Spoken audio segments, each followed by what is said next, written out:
Yeah, press resume. Just our now. Yeah. Happening. Yeah. Are we good with everything? All right. Let's call this meeting to order. This is a Doraville City Council meeting being held at the temporary Doraville City Hall on August 13th, 2025.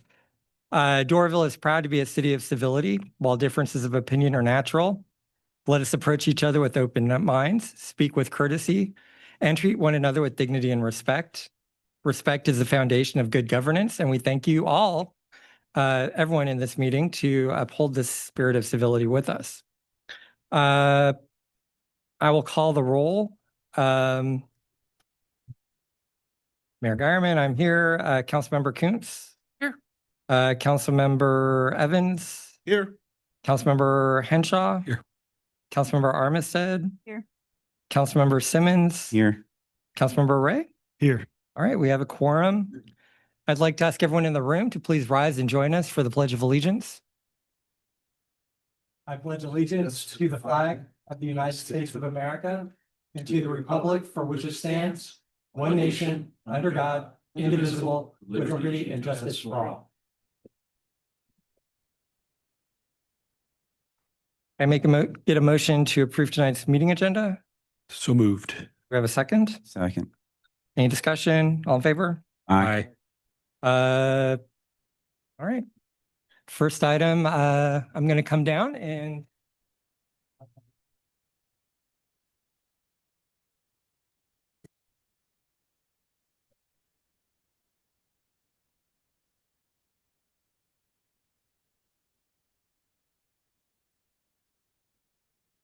so I just want to preface this by saying that Councilmember Kuntz and I both started local government at the same time, and in that period of time, she has blown me away in her dedication to knowledge, to improving her own knowledge to benefit the city. And even though she and I don't agree on everything, I do think that she has always actively pushed to make Doraville a better place. Over the past decade that we've served together, or 8 years that we've served together, I've been really impressed with her dedication. Tonight, we want to recognize her for completing 276 hours of training with the Harold Holtz Training Institute through Georgia Municipal Association. I think that's the most training that any individual serving in government in Doraville has received. We are lucky to have her here working with us. And it's our honor, council member, to be able to present this to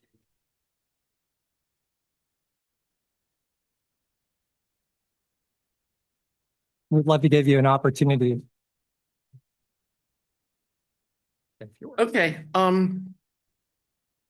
I wanted to recognize, I feel like that all of our council has really been dedicated to going and getting trained and understanding what their roles are and what we're supposed to be doing in government, that our job is to run like the code enforcement office or to tell the police what to do. We're here to set policy, and all of us, I believe, know that. And I want to recognize too that Carrie Armistead and Gerald Evans have both taken the Knox Leadership Training Program, which is a week-long training with GMA that helps us become better leaders.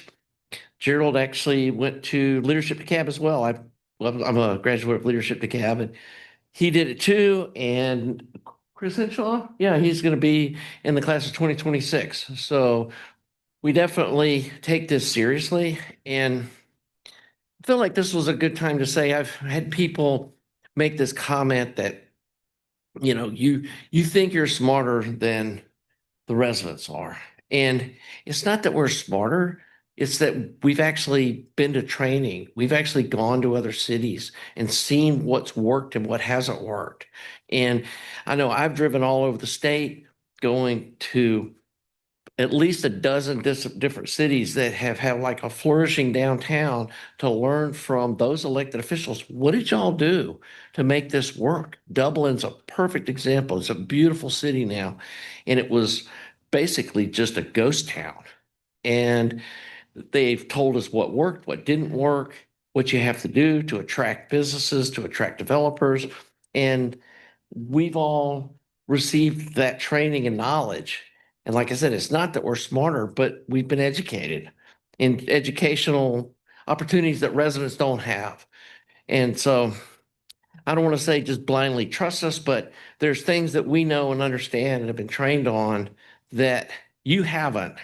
And it guides a lot of what we do. And that's why I felt this, getting all this training was so important to doing a good job for the residents. So that's all I got to say.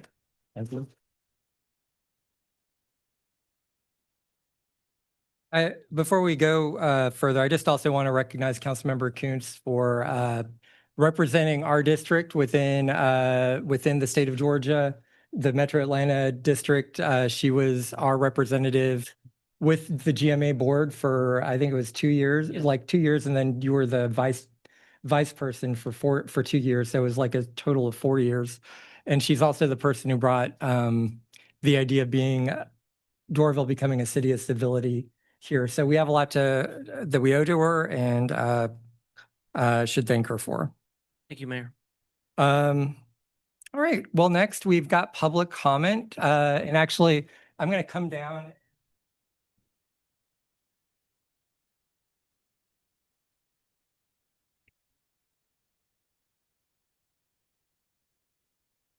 Invite anyone wishing to make public comment, come up and just state your name, where you live. You can have 3 minutes to speak.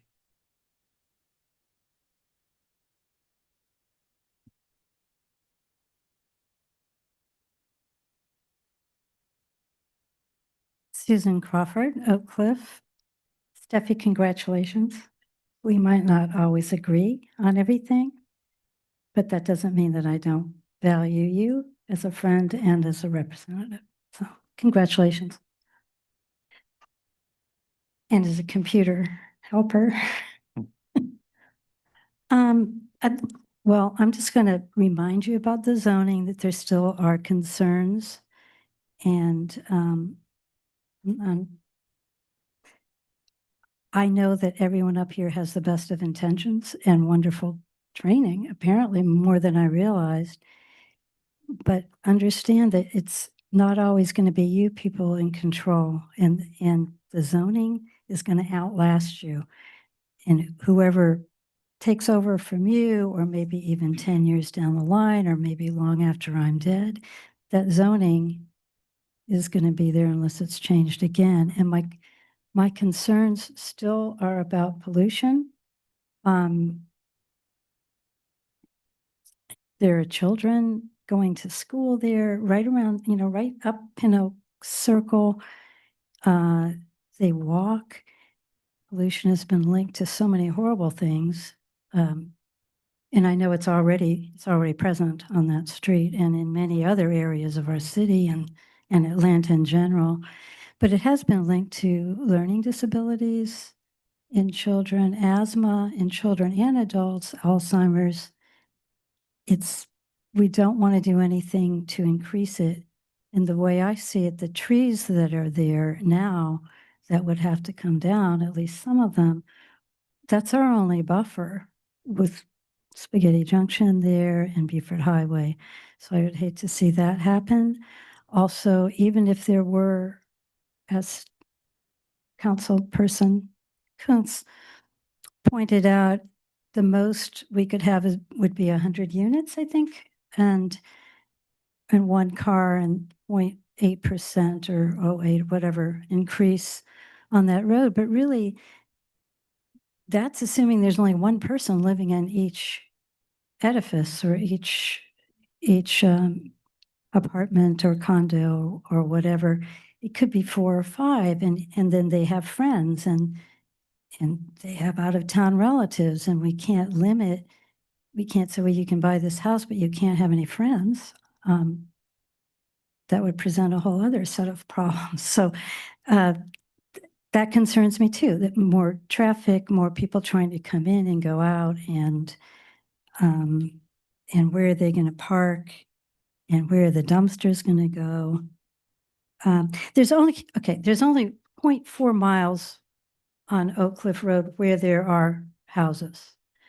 And the rest, is that a subtle way of telling me? Okay, Sorry.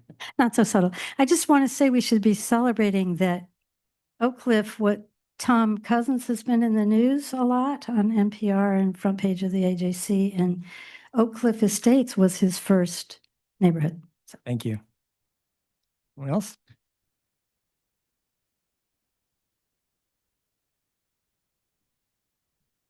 Ben Crawford, Oak Cliff Estates, Council, Mayor, and congratulations, Steffi, on your award. Well-deserved, I'm sure.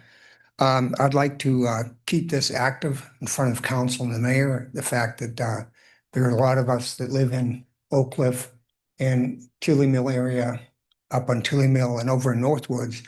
They're actually concerned about the rezoning from R1 to T4 and also to the T3 up Windsor Oak is an issue that bothers a lot of residents.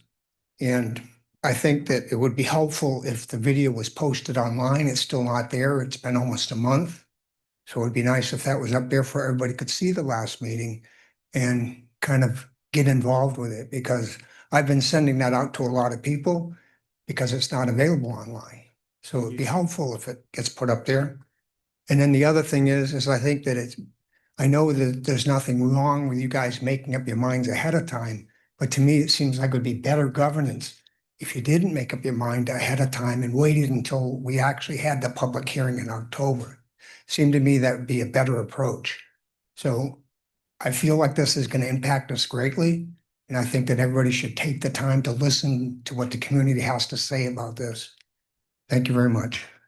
Thank you. And before we go any further, I just want to say the last meeting is on YouTube. So if you search Doraville City Council meeting, whatever the date was, July, whatever, it should come up. And I think there are some technical, our website says that there's some technical issues with the software that puts the meetings together. So I think there is something that says that the YouTube video is available, but just so anyone, if you need that information, you may not be watching the meeting now, but it is on YouTube, so you should be able to find it there. Yeah, it's under When they can, they will, but there's a technical issue. and to add on to that same agenda packet link on our website where you go to look at the meeting live, there's a link right there. It says YouTube Live on it. So it's that same page. Click on that and you'll see it. Anyone else wishing to make public comment? Is there anybody on? All right. Do we have anyone on Zoom? Yes. I can't see them, so.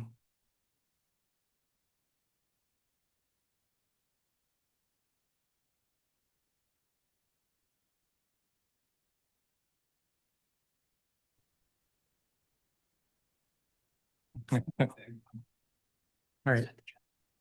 Sure. All right, we've got one person who's got their hand raised that I can see, Tom Hart. When you lower your hand, you can unmute and state your name, where you live. You can have 3 minutes. Yeah, we can hear you. Okay. All right. There's a lot on the agenda tonight. Most of it doesn't need to be here. The pool site, we tore out a pool that we already had, we already paid for. We don't know what that's going to cost. And then we have the Safe City thing on Beaufort Highway from a defunct federal program that, thank God, got trashed. And then and the thing is, we already had a plan for safety on Beaufort Highway, except the city manager and the city council has refused to review any of it. Okay. So we already had a plan. Okay. But we didn't use that plan. And then we have,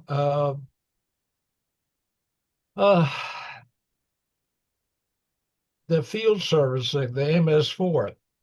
The city of Doraville can't even figure out where the streams are in the city, much less have a plan for the pipes. We've got a pipe on Chestnut and Beaufort Highway that violated DeKalb County and GDOT specifications. It was built without a permit, and then they finally had to get a permit. They installed the wrong pipe. Okay, so we're spending tax money in this city for a bunch of plans that go nowhere. It's like tearing out the city pool to build a road that goes to nowhere. It was turned down by 5 other councils because it was a moron plan. Okay. So I just go down, and then we have Steph Kuntz now wants to put herself in charge of the DDA. Yeah, very clever, change the districts in the city so she could be in District 2, which we don't. I'm in Gordon Heights. We don't have a representative in District 2. We have zero representation. Not a single thing that we've tried to get done in Gordon Heights as anyone in the city responded to. Zero. We have zero representation. So now we want Steph Kuntz and the DDA to be in charge of what we're going to put in the city center now. Okay. We've already got this thing where businesses have to gang tag the part of their building so they can get a permit in the city. Who's in charge of that? Steph Kuntz. And also tonight admitted that they're just a little more educated than the public. They know a little more adept at doing the things in the city. They're a lot smarter than the residents here. And so we have seven self-appointed geniuses in charge of the city, and you can see what's happened to it. Okay. You go from the every building site on Beaufort Highway that they've got involved in, every bond issue they got involved in goes sideways. You look at the housing project built like for Carver Circle. All these projects are because City Hall is incompetent. Now they're telling us, oh, we've been to classes and we know a lot more about it than you do. So therefore, they don't listen to a word the public has to say. Nothing. You can sign petitions till you turn blue in the face. You got seven self-appointed geniuses in charge of this city. Thank you. All right, thank you. Is anyone else wishing to make public comment? Not seeing either hands raised. Don't have the right view, so. Comment? Well, hold on. We've got another hand raised, so let's go there first. All right, once she's brought over, Susan, I'm not sure what's going on, but Testing, 1, 2, 3. Can you hear me now? I can hear you. You Like just you're in our head. state your name, where you live. You have 3 minutes to speak. I'm Susan Frazee. I live in Oak Cliff Estates. I want to applaud Councilmember Kuntz for her completion of the Certificate of Dedication for Training through the Holtz Training Institute and for her many years of service to our community. I welcome DeKalb Fire Chief Thomas Burrell and thank him. He is known to us because he came out several years ago and helped us with the right official color of paint to spruce up our scruffy fire hydrants several years ago. Thank you. I certainly welcome Carrie's discussion of local burn ban ordinance. That's definitely needed. And I welcome Taylor's discussion of our tree ordinance. We are a tree city, but many residents are unaware of the proper care of our tree canopy. They have a lot of educating to do. We have a lot of educating to do. And I appreciate the information that appeared recently in the Dorville Dispatch. I think it's helping. Lastly, I want to applaud your courage in having a discussion tonight about possible resolutions addressing 2 good state bills and 2 dangerous state bills. This is the time to address them. Fraught as it is with concern about what's popular and what's not, and what might gain retribution from on high, which are legitimate concerns. Once they do or don't become law, we have no say. We have to follow them, or we miss the benefit if they don't get passed. We know now that Georgia ranks 4th in the United States for total ICE arrests in 2025. And 47% of the arrests that took place in Georgia in June were of individuals with no prior criminal convictions. One of those June arrests was of longtime local journalist Mario Guevara, who remains in custody to this day, despite being granted bond by an immigration judge. We also know that Georgia may soon be home to the largest ICE detention center in the country at Folkston, Georgia. I don't want detention and ICE facilities to be a major economic force in Georgia. I think it's too destructive to our communities. And so difficult as it may be, we need to weigh in now and let the state legislature know what we think about the ideas they have. And because if we don't say anything, it will become law possibly, and it'll be too late. Thank you. All right, thank you. Anyone else wishing to make public comment? Anyone on council wishing to make a statement? Councilmember Henshaw? I would just like to reread the portion at the beginning of our meetings that apparently one of the gentlemen missed. Doraville is proud to be a city of civility. While differences of opinion are natural, let us approach each other with open minds, speak with courtesy, and treat one another with dignity and respect. Respect is the foundation of good governance, and we thank you for upholding the spirit of civility with us. Please pay attention to those words. Anyone else? I will just say that I received a message from our planning department that the zoning meeting is now online in the regular meeting section. So if anyone's looking there, they should be able to find it. All right. Well, I think we're going to close public comment because I don't think there's anyone else. Councilmember Henshaw, did you want to make a motion regarding that consent agenda? Yeah, I'd like to make a motion to approve the consent agenda with removing item C and moving it to new business. All right. Do you have a second? Second that. Discussion? All in favor? Aye. All right. All right. So we've got two reports. Guess we'll go ahead and get started. Good evening, Mayor and council members. Tonight, I'm going to introduce the person who's speaking and presenting, just to give a little reminder of why we're up talking about pool feasibility and site selection. Concurrently, we are running the Honeysuckle Master Plan and the pool feasibility study because the initial gut knee-jerk reaction was to put the pool, the very wanted, very needed public pool at Honeysuckle Park. And so part of the feasibility study was to look at a couple different sites to make sure that it wasn't just, oh, that's so glaringly obvious and wrong. Los Design, I have Aaron St. Pierre, who's vice president and who's leading our project, both projects on this, to present on the site selection possibilities for the pool. Thank you, Crystal. Mayor, Council, good evening. So the project got started out, make sure, is this how I advance the slides? Yeah. It helps if it's turned on, right? Okay, all right, a little technical.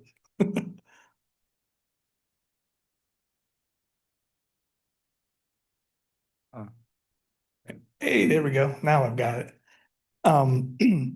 So the beginning of the project, we went through a lengthy process with city staff as well as engaging the public in order to determine the program for the pool. Obviously, the pool at Flowers Park was kind of a single purpose pool.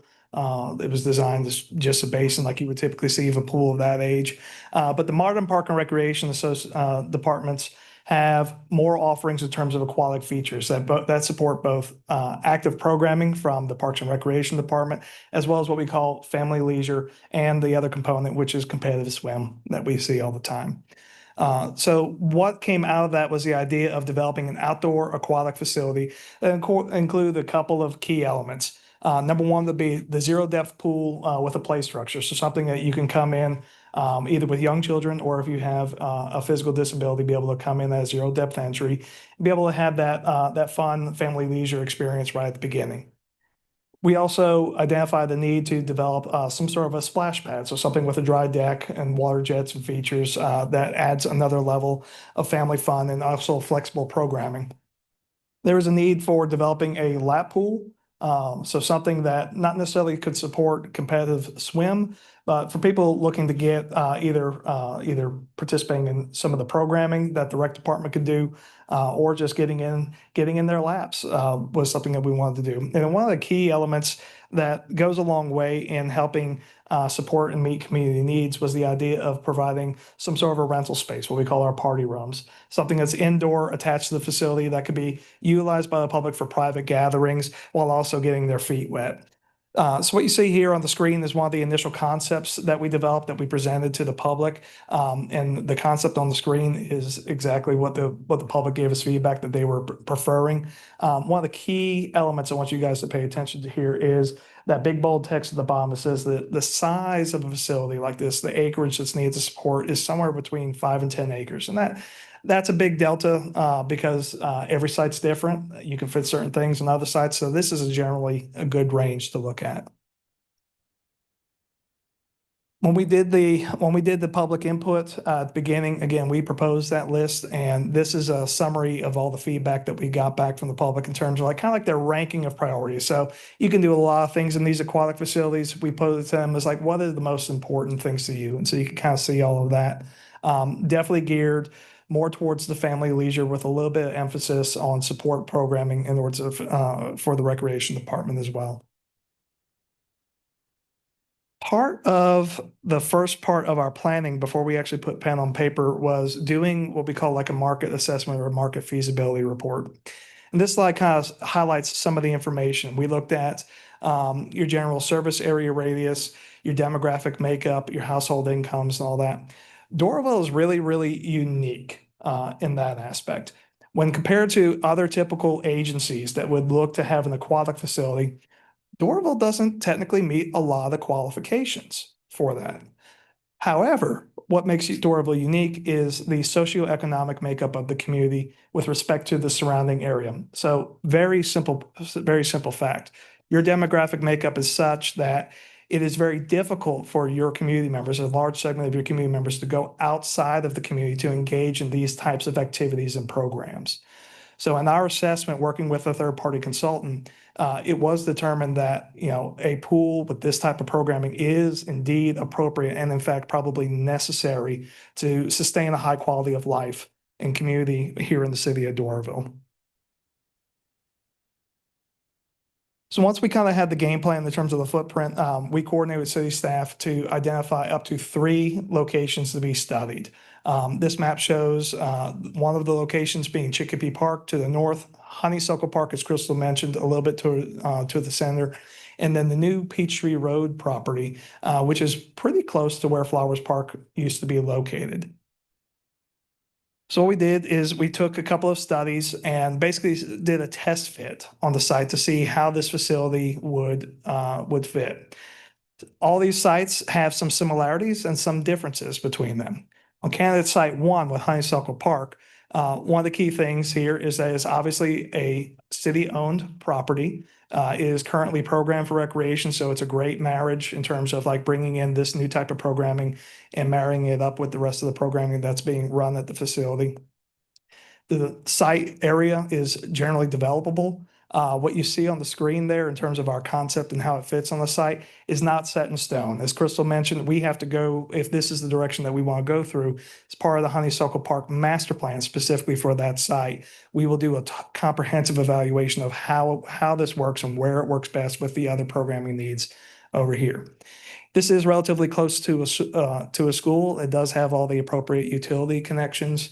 Kind of the single biggest glaring con out of this is that this Honeysuckle Park, for everything that's being used, every square foot is valuable. And this would take up a lot of dedicated square footage for kind of a facility that would really only be run ideally 4 to 5 months out of the year. So that's one thing for us to consider. Candidate site 2 is at Chicopee Park, a little bit to the north end. Again, PROS is a city-owned facility, and it has all the right utility connections that we can plumb into for this facility. And it's also proximate to some public transportation, but it's not exactly where we want for public transportation. So that starts getting into the cons list. One thing is that the access to the site in terms of members of the public, you have to go down a long private or residential street. So that's a lot of volume that's going to be going down that area. That's something that we typically don't want to do. It's not readily visible to the public because it's kind of tucked back away in the corner. But the big driving force is that if you notice on this diagram, the property is small. So based on the actual size of the property, some of the constraints in terms of topography and the adjacent environmental streams, we really can't fit the entire program on that site. So that's definitely something to consider moving forward. The last site that we were asked to do was to study what we call the New Peachtree Road property. Some of you may be familiar with this. As I say, it's just up the road from the City Hall project, the old Flowers Park pool.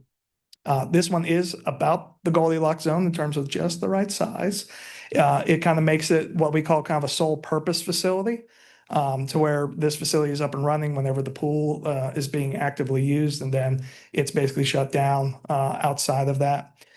It has high visibility, it's close to schools, right on a public transit route, all these wonderful things, the same thing with the utilities, but we don't own it. So there are costs associated with land acquisition. Another concern is the fact that there may be some brownfield remediation that may have to happen with this property before it can actually be developed. So part of this is, in order to summarize all this, is that out of these 3 sites, there are some strong pros and some strong cons between the 3. Like I said, Honeysuckle and Chicopee, while they may be city-owned facilities, Honeysuckle, we're giving up valuable acreage that might be needed for other facilities on that site. In order to do this, Chicopee, we can fit something there, but it's not the full list that the community has asked for. New Peachtree Road seems to be the most promising site in terms of candidacy, but again, the land acquisition costs, the remediation on the site, those are dollars that may be better suited elsewhere in order to do this. So that is our assessment. And I believe what we are going to be asking for you all to do is to evaluate these findings. And at some point in the near future, we'd like to be able to come back and receive some direction from council on which direction to proceed in order to complete the planning process. Actually develop a formal design, develop a formal cost estimate for costs, and basically set the stage for the city of Doraville to get wet and wild and be successful in the future. All right. Well, why don't we go ahead and see what feedback the council has tonight, and we can start with Councilmember Henshaw. All right. I would, one request would be to update your service map, because we did annex a fairly large area of unincorporated DeKalb County. So it would be good to have the data integrated into that as we move forward. I also don't know if there's a potential site in that unincorporated, newly incorporated portion of Doraville. So I have no idea if there would be potential site over there, but that might be worth looking at, because there's some fairly large roads and some industrial areas. It might be better with noise and everything. Okay. Obviously, I'm in favor, and Crystal, I don't know if you can speak to how much the repair costs were going to be for the pool, and how it was just situated in a bad site and everything. I don't know if you even want to talk about it, but there's reasons we're doing what we're doing, and it's not. We're also building. Yeah, to build our downtown, but we are building a downtown there. But also the current pool was absolutely. It would have been necessary to get a new pool. Just the last year we ran it, we had to do a whole bunch of plumbing before we even began, which I think put us something like 20 grand in the hole just before we even opened the doors, which if there was newer equipment wouldn't have been an issue. So, the old pool was in fact old and needed to be updated, but then also it needs to be moved. Yeah. So for those paying attention, it's not like we just kind of willy-nilly, we want a new pool. It was the old pool. It was time that was either going to have to be replaced in its current location or find a new location for it. So it made sense with how valuable the downtown properties are going to be. It made sense to move it. So parking, it's always been a struggle, especially at our current pool. So, any amount of additional parking is great. One of the things we did discuss, and I didn't know that I saw it up there, but we like the idea of potentially having food trucks being able to come in, park, drop a fence line, along a fence line, have a pad or two where they can hook up with power. They can service that as a sort of on a rotational basis. I don't know if that's something site specific that you'd have to look at, but I'd like to see that integrated into future plans. And then I don't know that it's possible, but for Chicopee Park, is it possible to talk to Home Depot? They have that drive that runs down the side of their building that would go right directly into the back of that. Is there a possible share agreement to allow that to function as a driveway, which would prevent people coming in via the Chicopee Park neighborhood roads? So I don't know if that's something that could be done. We can definitely, something we can look and ask about if that's the direction we're wanting to go with Chicopee. Yeah, I wouldn't want it to go through a neighborhood. It would be a struggle to have that many cars, every day during the summer. But if that location does work fiscally And if we can reduce the amount of road work that needs to go into it by piggybacking off the existing drive, maybe that would be worth looking at. So that would just be a suggestion there. And I think the brownfield redevelopment is, is obviously worth looking at, but I think that site's currently for sale for like $2.8 million, and it probably needs $3 million for the remediation. So, it's not an ideal location, but if it's also, I don't know enough about brownfield redevelopment work, but maybe it would reduce the cost of the brownfield work by having the pool there rather than trying to put residential or other product there. But I don't know that that's the biggest and best use for that location. As if a developer were able to come in and build housing or mixed use development, it would be a lot more bodies downtown than just the pool would provide for. So, ideally, I think Honeysuckle, just because it's there, but I wouldn't want to lose playfield. So let's elevate it over the top of the building and, be creative. No, I'm just kidding. Spend the money wisely. That's it. All right, thank you. Councilmember Armistead. Thank you. Yeah, I think that acquisition cost and remediation cost is those are scary wild cards for that site number 3. And the parking on site number 2 gives me pause as well. Do you have statistics? I'm sure you do, on the playing fields at Honeysuckle and how much they're used. Off the top of my head, a lot. Got it. I mean, is there a possibility if we got rid of them to put the pool at Honeysuckle, we could move some of those fields to Chicopee or somewhere else? I mean, there's still parking issues, but Yeah. maybe relocate what we would have to get rid of to move the Yeah, pool. I mean, we will always try and find a way to make all the programming needs met. And we just got beautiful new mini pitches. So, and then once the restrooms open, that'll help too. Okay, yeah, my gut is still saying Honeysuckle, but I like the questions that Councilmember Henshaw brought up too. So curious to see what else we uncover. Thank you. Councilmember Evans. Thank you, Mayor. And thank you for the presentation. New Peachtree, I personally would like to move away from that location, simply because it's really not connected to a neighborhood, as you mentioned. Chicopee is in a neighborhood, but it's a smaller site and there's not enough parking. Therefore, I like Honeysuckle the best. It is the largest park with the most space. And I like the rendering where you show it connected to the arena. But looking at the overall cost, and I know this is not a part of the scope, it's in the parking lot, and this will activate the park a lot more with a splash pad. So the cost of the possibility of a parking deck versus a parking lot, I think needs to be in the overall cost. And what does that look like? Yes. So that's a concern of mine. But I like where you're going with this. I'm a little wondering if there's, with the extra space, not only the annexation, but the tree line abutting the neighborhoods, is there some possible extra space to create throughout the park? And correct me if I'm wrong, Mr. St. Pierre, but I believe that's kind of where it is it would be moving the stormwater detention center or pond, and that's cutting back a lot of that tree line. Okay. So where it's shown in that one rendering is, yes, taking every inch of that. Every inch. Property. Perfect. Thank you. Thank you. Councilmember Simmons. Thanks, Mayor. Thanks for the presentation. It's great. Yeah, my reserve on Chicopee is traffic going through that neighborhood. If you ever driven down there, it is one way to that road and then you're stopped and you got to turn back around. So I don't think it's conducive for that neighborhood. It'd be great to have it there, of course. And then the site's not big enough. So I'm not leaning towards that. I do like Honeysuckle. I like how you drew it here because you still leaving a lot of feet, like a baseball field, a football field. That's what I thought we were going to have to get rid of that. But I mean, I know we're going to redo the plan. So we're actually going to rearrange everything in general and still have all that land and can put everything in there.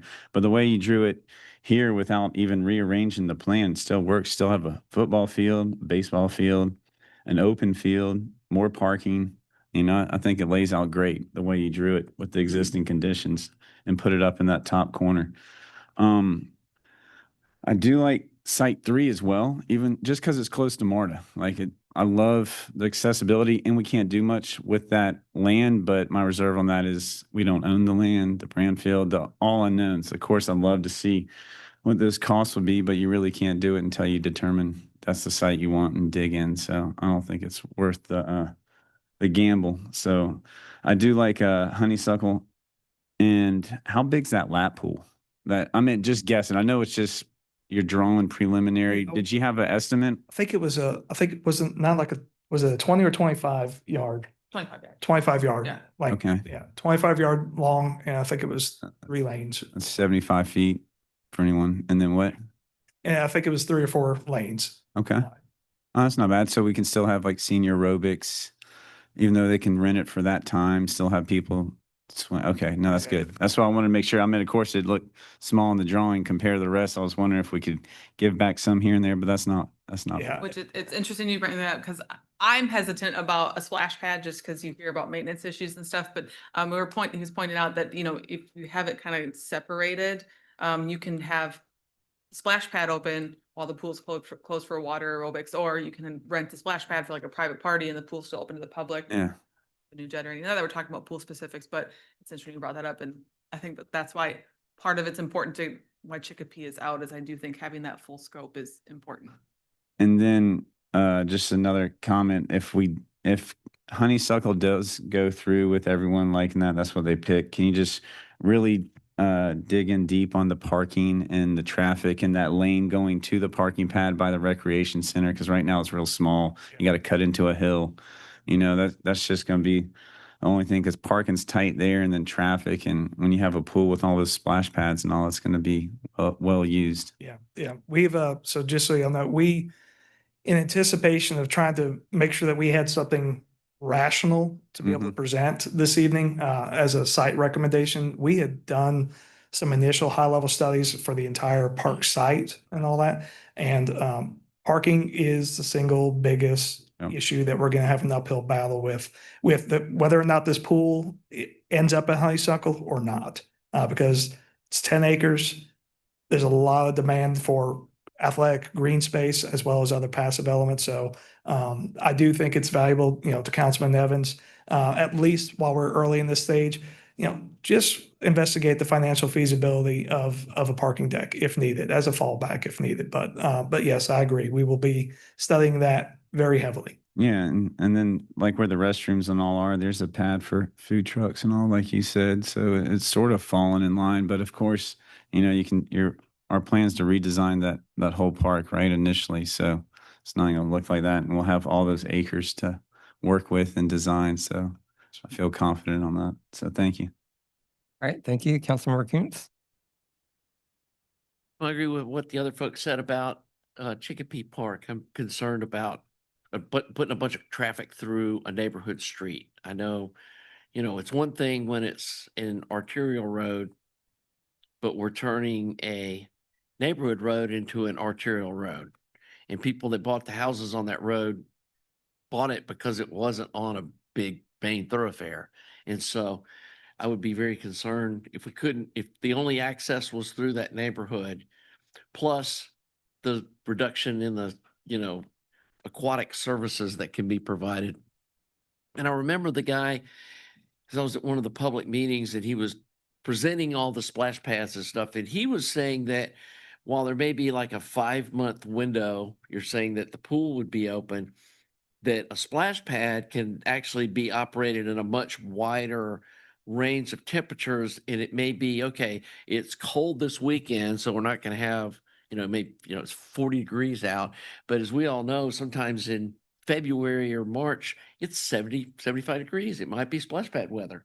And if it's the kind of thing where it can be activated on a, you know, weather permitting kind of basis, that would make the facility a lot more usable for more of the year than just a straight up pool would be. And to your point, having the splash pad that is like kind of fenced off, or it could be open separately from the rest of the pool, could allow for that, especially if there was like a rental kind of birthday party pavilion or whatever that could be rented as part of the splash pad thing, that could extend the months of the year that it could be used. And my main hesitancy on New Peachtree Road isn't even really the environmental thing. It's just that we don't own the property. And would they be willing to sell the property? And I know 20 years ago, or whenever it was, when they first did these downtown redevelopment plan, they drew the plan with the city hall and stuff on property we didn't even own. And that's one of the reasons that plan just died on the vine, was the people that own the property were like, well, we don't want to sell it. And, you know, without having a firm contract, it seems like it could end up being a bad decision to make plans for doing some kind of city thing on some property that we don't even know if we can buy or if they want to sell, or they may have other, like Mr. Evans said about, you know, or I think maybe it was Mr. Henshaw was saying that it may be, you know, somebody wants to do mixed use redevelopment there and they're going to want more for that property. And when we build our downtown, all that property around that area is going to go up, and it's just going to make it even harder for us to purchase that. So, well, I do understand we'd be absorbing some of the space at Honeysuckle, that I think that's probably the best spot. And that we maybe should, like you were talking about the parking deck, I know they're expensive, but that land acquisition would be super expensive too.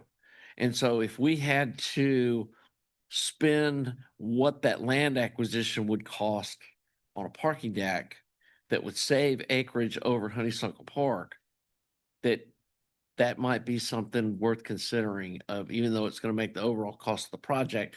Like they always say, no, they're not making any more land. Right. And if we, you know, surface park half of the park, then there's not going to be enough room to do everything we want to do in that one place. But yeah, when you look on, I looked at the little overhead on Google Maps, that's by far the biggest city-owned park in the city. And so it's, to me, the most logical place to put it. Thank you. Councilmember Ray. Yeah, thank you. And thank you for the presentation.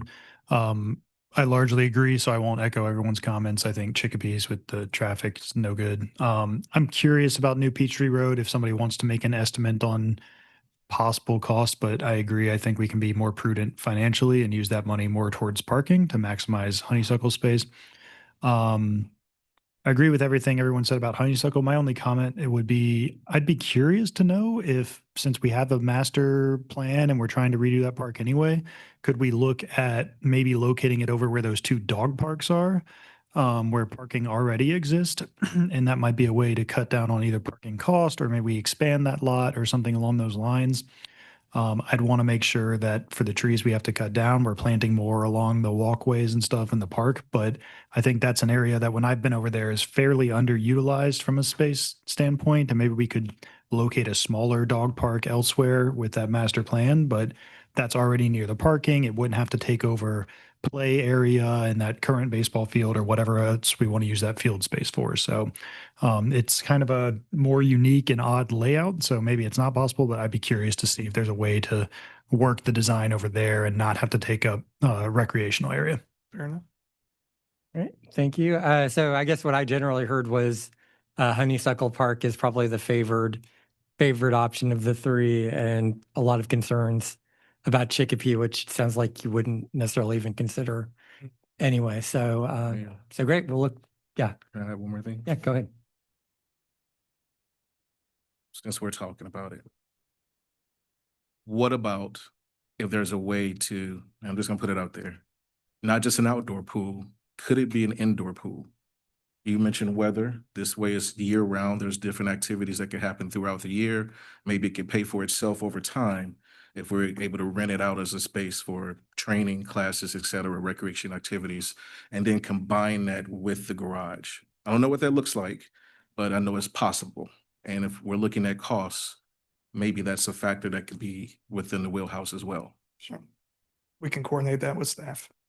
So Just at least under like help the council know what the differences in all of those different costs are.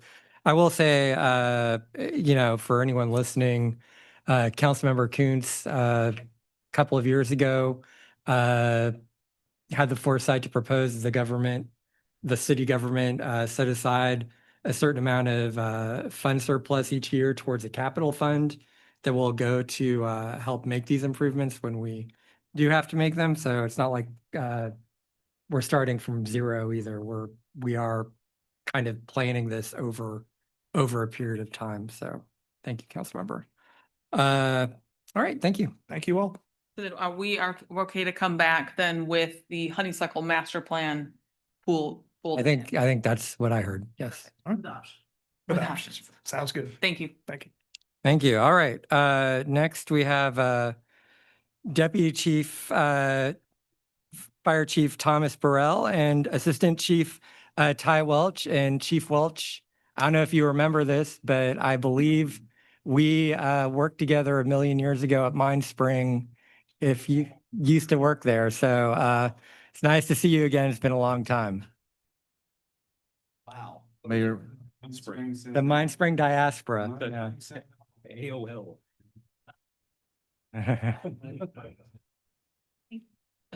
Mayor, if you mind if I chime in with? Yeah, actually, this was brought to us by Councilmember Evans, so I'll give it to him to kick us off.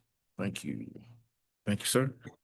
So I guess leadership DeKalb is a topic of the night because that is where Deputy Chief Thomas Burrell and I actually met, class of 2025, best class ever, as they say. Congratulations, Chris, for getting in.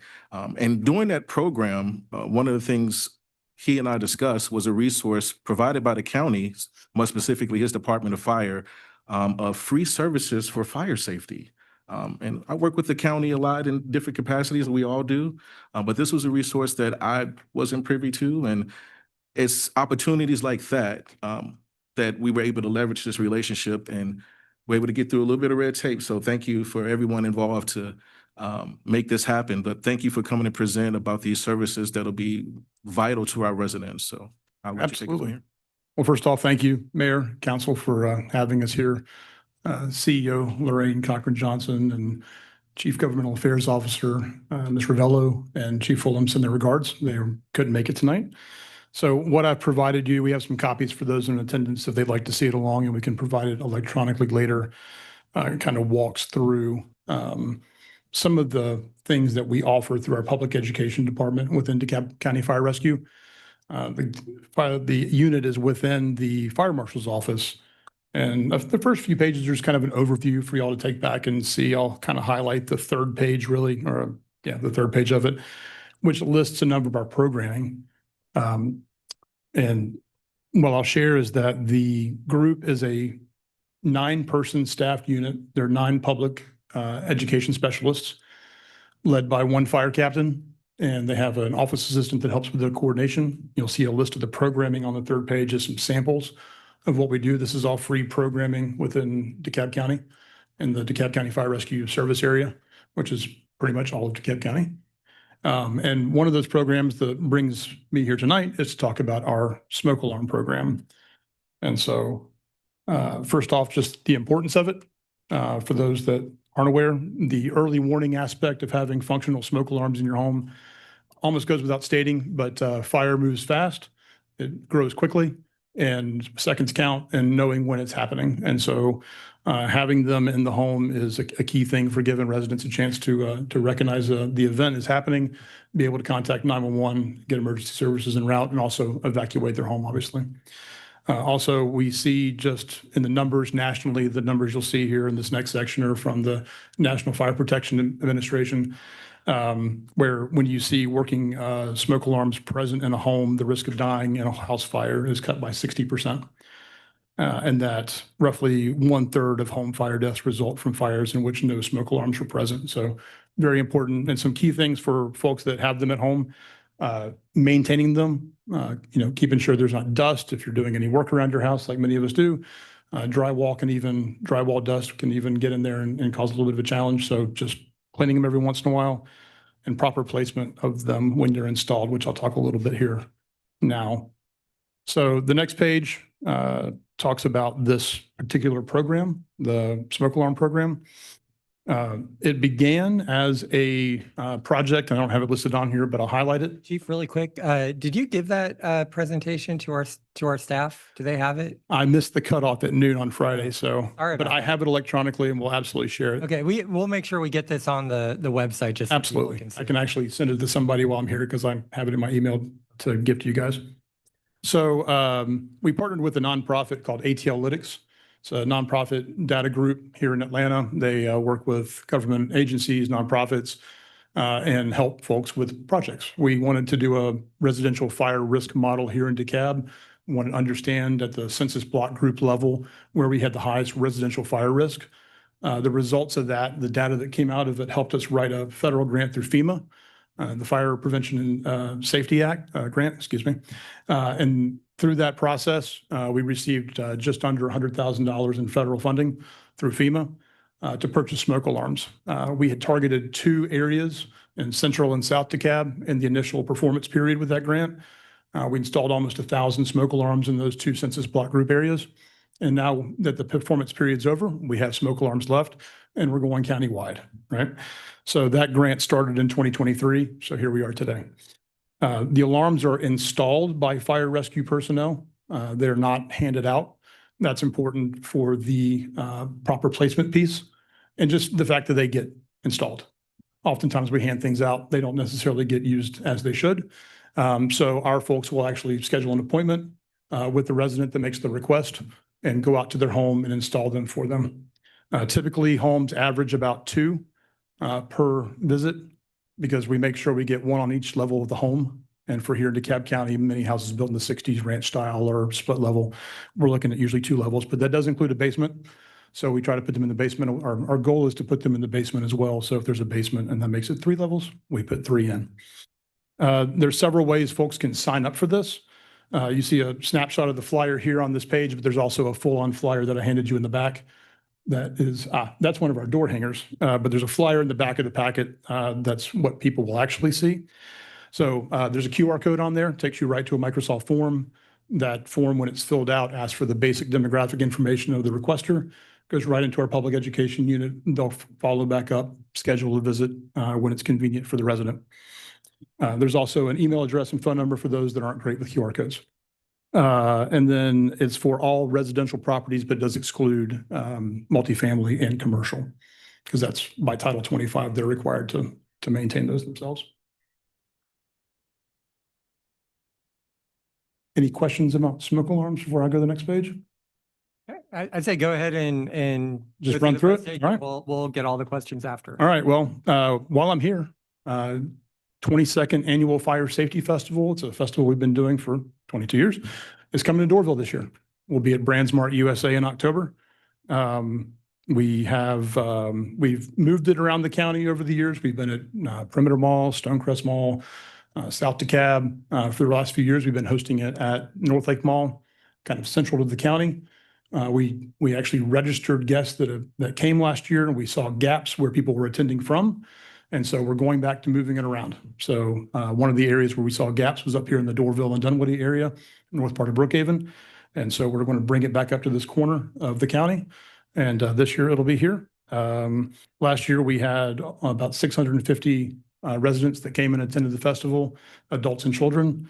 A number of things that happened there, but we're excited to bring that to the city of Doraville this year. And that is it. All right. Well, thank you for coming out, and we are looking forward to seeing you at BrandsMart in October. Councilmember Evans, did you have anything you wanted to add or say? Yeah, I will say I went through this program myself. I had to test it out to make sure it worked, and it does. It was a seamless process. It took maybe 5 minutes to schedule an appointment. They came out early. They were there 15, 20 minutes, tested my smoke alarms, changed the batteries, installed a carbon monoxide detector that I did not have, and just made sure I was in good shape. In and out, seamless and free. So I thought this was a no-brainer, just to make sure that all the residents throughout DeKalb, but more in my area of Doraville, for all of us to take advantage of this and put the word out there. So thank you all for being here. Really appreciate this. Absolutely. Thank you. Councilmember Kuntz? Now, Mr. Evans, you brought up a great point about carbon monoxide detectors. A lot of people have, like I've got smoke detectors in my house, and I've got an older house, and one of my good friends, his wife died, and he barely made it out of the house alive. And he made it out in the front yard and then passed out from the carbon monoxide poisoning.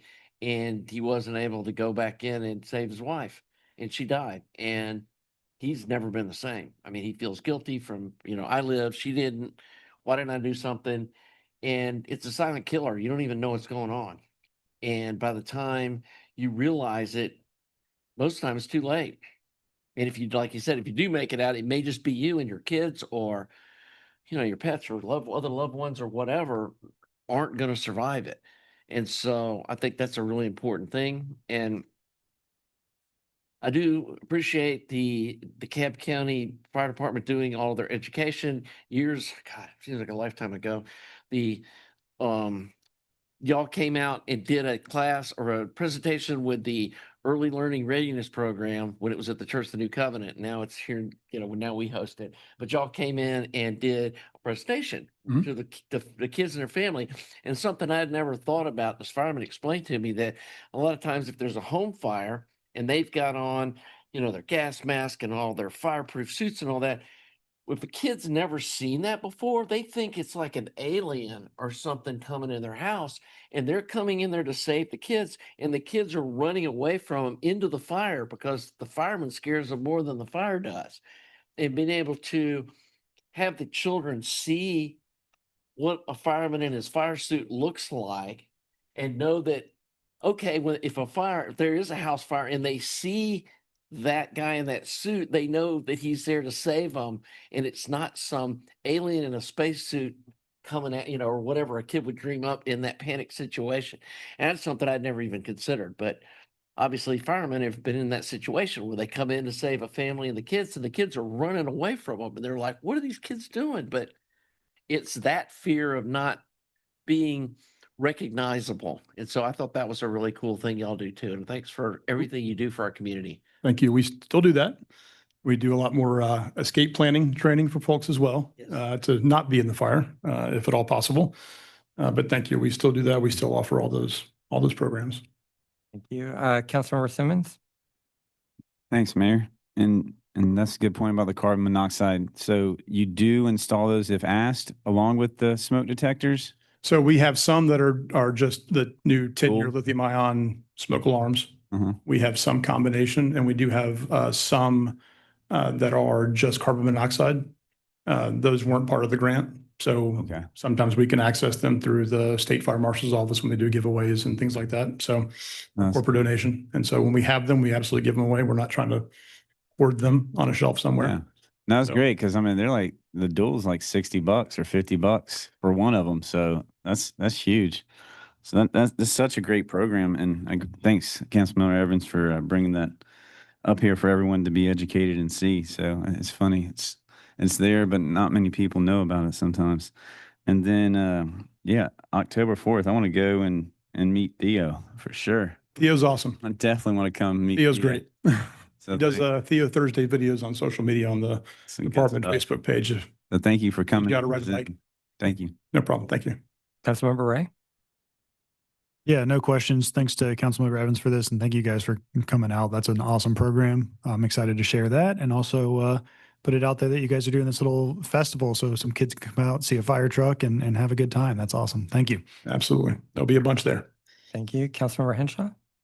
I want to say I'm disappointed in your mustache game right now. Yeah, I'm sorry. You're I really apologize. letting me down, the Apologize. fire department down. But the man can cook, so there's that. I want to say I have 8 smoke detectors in my house. It's not something I even have one in my crawl space. I have 2 in my crawl space. I take this sort of thing very seriously because one of the things that I do in my profession is I go and do insurance jobs, tree strikes and fire damage.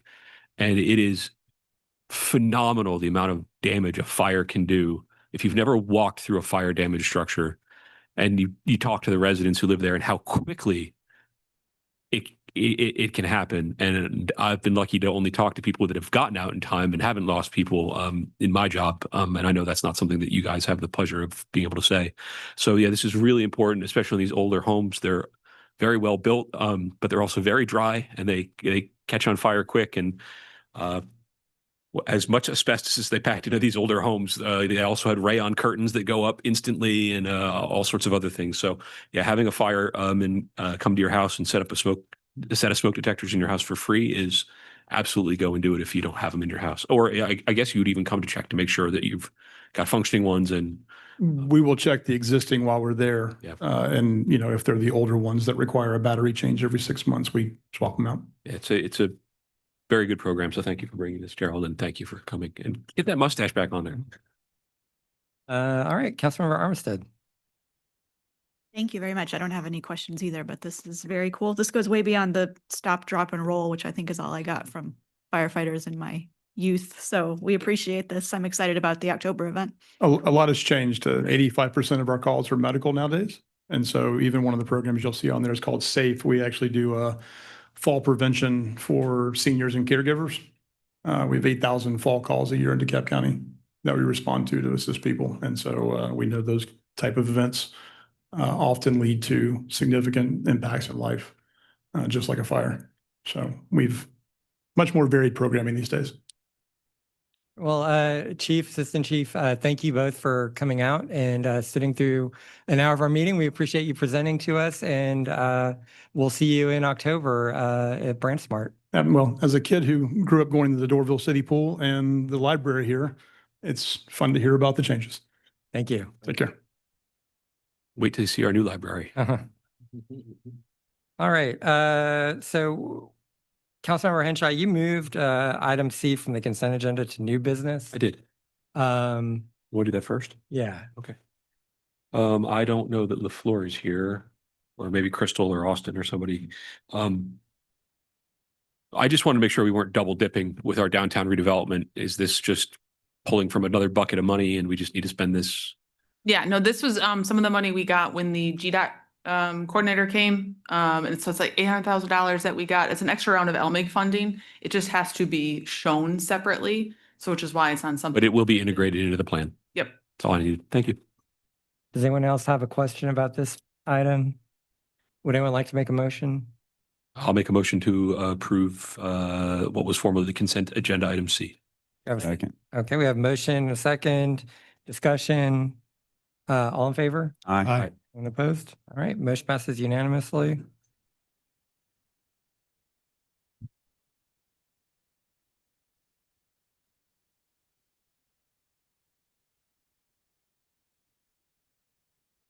I don't think the microphone likes it.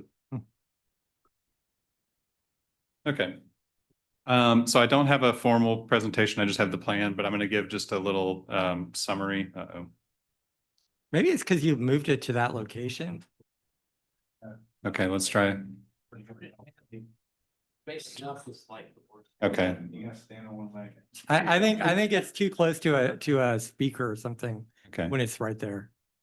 Of course, it never happens when we're prepping. So just to summarize what this is. So this is hopefully the adoption of the Beaufort Highway Safety Action Plan. So just as a reminder for everybody, this was a planning grant that we got from the U.S. Department of Transportation and the Federal Highway Administration from their Safe Streets and Roads for All program, which is not defunct. It was actually a program that has been re-upped by the current administration, which was bit of a surprise. So this was a planning grant that we got, and it was for a 13-mile stretch of Beaufort Highway. And we partnered on this application. We were the main applicant, but we partnered on this application with the cities of Brookhaven, Chamblee, and Norcross, as well as Gwinnett County, the Atlanta Regional Commission, and the Chamblee-Doraville CID. So it was a lot of people involved in making this. And the gist of this plan, there was a comment earlier about the previous plan, which I'm assuming was the LCI that we did with Chamblee back in 2017. There's a section in the plan that talks about this one's relationship to that. I'm not sure what to do with this mic now. About this plan's relationship with that one. And the meat of that one is that the LCI plan was a very high level overview of just what the big problems are on Beaufort Highway and kind of the big solutions to fix them. But it didn't really give a lot of information or a lot of direction to Chamblee or Doraville or any of the other cities about, what to do in the interim, what are the little things. So the focus of this plan, while meeting the standards, because there is a formal standard for what constitutes a safety action plan, reorients it towards things that all of the cities and counties that are involved in this plan, like low cost, high impact, was kind of the standard for projects that we could take on in the interim to start chipping away at all of the things that contribute to Beaufort Highway being such an unsafe road. If you look at where most of our crashes are, excluding 285, which is another animal, but as far as surface streets in Doraville go, if you look at where most of our crashes are, where most of our pedestrian fatalities are, and just where most of the danger is, because that's just counting when people actually get into a crash, not all the near misses that happen every day. Beaufort Highway is by far one of the most dangerous roads in Doraville and one of the most dangerous roads in the Atlanta Metro. So The plan has kind of two main chunks to it for as far as recommendations go. The first is, like I said, low cost, high impact, starting from like an immediate of like things we can start doing. We and the other partner cities can start doing tomorrow. And then things that are like short term, and then things that are longer term. And the longer term are kind of the things that were covered in the LCI about, trying to widen sidewalks, add street trees, planted medians, access management, mid-block crossings, things like that. But then the short and the immediate term, it's really much more focused on things like maintenance. So part of, there's a myriad of reasons that somebody walks into Beaufort Highway and gets squished by a car. Some of that is the sidewalk's blocked, or the sidewalk's not there, or there's construction, or there's debris, or there's too many driveways, or whatever it is. So those kind of things are all listed in this plan. Doesn't matter there. Yeah. So with that in mind, I'm just going to open the floor up. We did work with Tool Design on this. Byron Rushing, he came and gave a presentation. All the data that he presented to a previous council session about like crash data and location data and things like that is in here as well. But I'll just open it up to the council if y'all have any questions. And just to kind of reiterate the way this program worked, we don't know exactly how it'll work in the future, but the idea was you put together a plan and then you've got these projects that then you could apply for grant funding for discrete projects. So, looking through what they put together, there's some high dollar projects, but then there's also some much more achievable, even, at the city scale kind of projects as well. So it seems like that's, essentially what it did. And that's kind of the idea. If we adopt this, then we can go out for funding and whatever. Correct. Yeah. Having a compliant safety action plan opens up a lot of federal funding opportunities for you. And when you look at like the project list in here, Tool did include, one of the markers they included was a little marker for what they labeled federalize. And what that means is just, it's a project that the scope or the scale would probably work better to go after federal funding or is in line with like an existing federal funding stream for that kind of safety project. But a lot of the other ones are things like you said, Mayor, are things that we could do either locally or in partnership with the CID or our partner cities or something like that. Yeah. All right. Councilmember Armistead, do you have anything? I don't think. I think this is great. I love that there are some short-term, seemingly easy wins in here. For the longer term things or the larger scale things that would have to involve GDOT, I know GDOT, there was a representative from GDOT at some of those meetings. Like what's the plan for kind of bringing them into the? So they've been involved in this as well. They weren't a partner on the application, but we did involve them throughout the process, either at our stakeholder meetings or all the cities had a separate committee we called the governance committee. But then we also had that 3-day long charrette in Chamblee in November, and we had GDOT representatives there. They have seen the draft version of the plan, and we're asked to provide comments on that. MARTA has seen the draft plan as well. They were another kind of agency partner in this as well. So it will require coordination with GDOT. A lot of it will.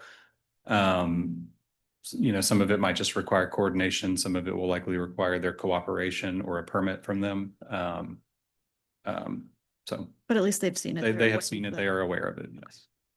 But honestly, it's also usually a lot easier to get them to agree to something if there is a plan like this in place, right? So I think it still may be like pulling teeth, but it might be pulling a front tooth. It will not be the first, second, or fourth time that they've seen this. Yeah.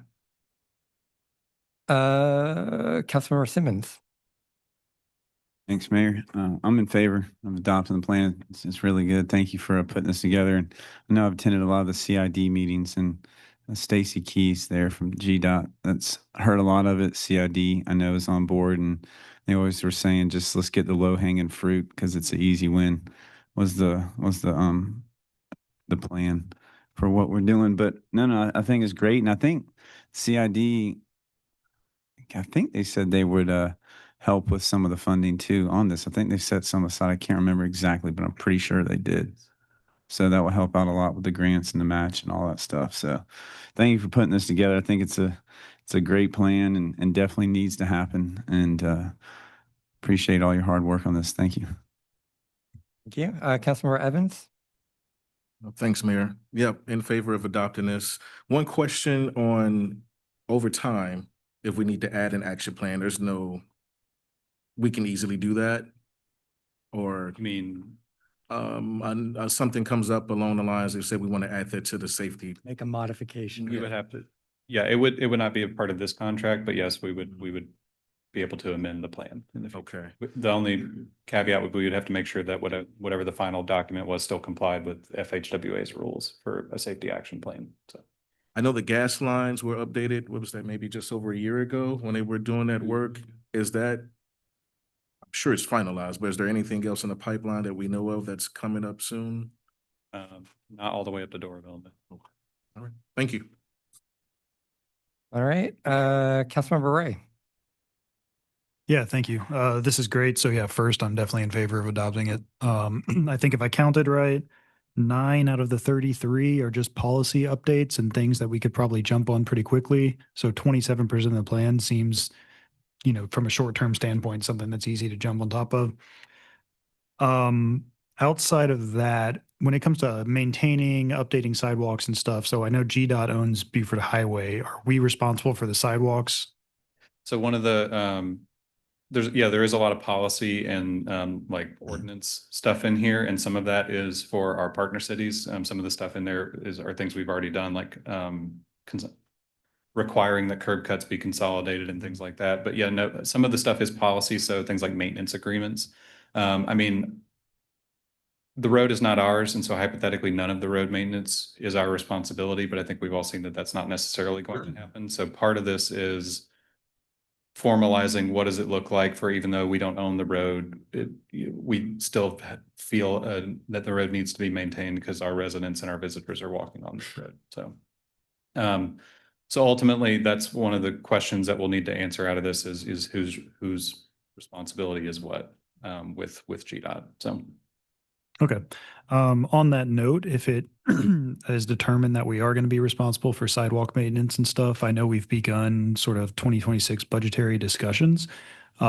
These things take a long time. We have a lot of long-term stuff in this, but I wouldn't hate the idea of playing around with putting a little bit of money aside year over year to help begin building up a fund to maintain sidewalks and stuff like this. I think the entirety of Beaufort Highway is very much a gym in Atlanta, and it's kind of a travesty to me that you can't go park somewhere and walk from restaurant to restaurant and feel safe doing so. So I think anything we can do where we aren't fully reliant on a federal grant or state grant in order to maintain this would be at least worth looking at long term. So that's it for me. All right, thank you, Councilmember Kuntz. No, I mean, when we saw the map of the fatalities in pedestrian strikes in Doraville, they're all on Beaufort Highway.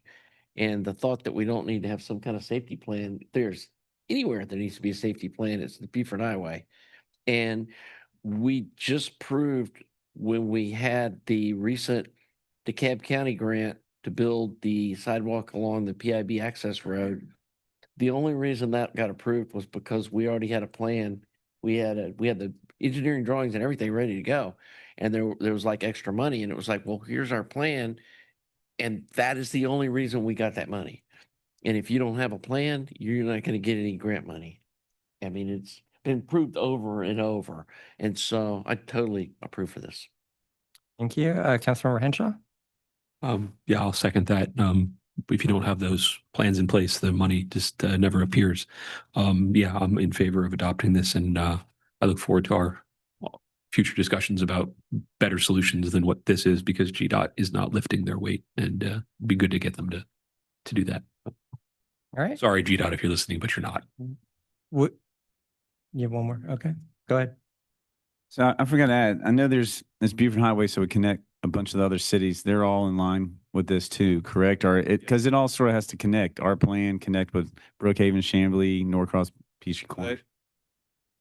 No, you can't hear me now. So the representatives from the other cities have been involved with this from the beginning. So they have seen this draft. They had multiple chances to comment on it. And then once we assuming we adopt it tonight, I will send them the final version as well for their adoption, the same with the CID. That's good. I just wanted to make that public so everyone can hear and understand. So thank you. All right. Well, with that said, would anyone like to make a motion to adopt this plan? Make a motion. You have a second? Second. Any discussion? Thank All you right. for your work on this. Yeah, thank you. All right, I'll call the roll. Councilmember Ray, Yes. Councilmember Simmons, Yes. Councilmember Armistead, Yes. Councilmember Henshaw, Yes. Councilmember Evans, Yes. Councilmember Coons. Yes. All right, great. Thank you.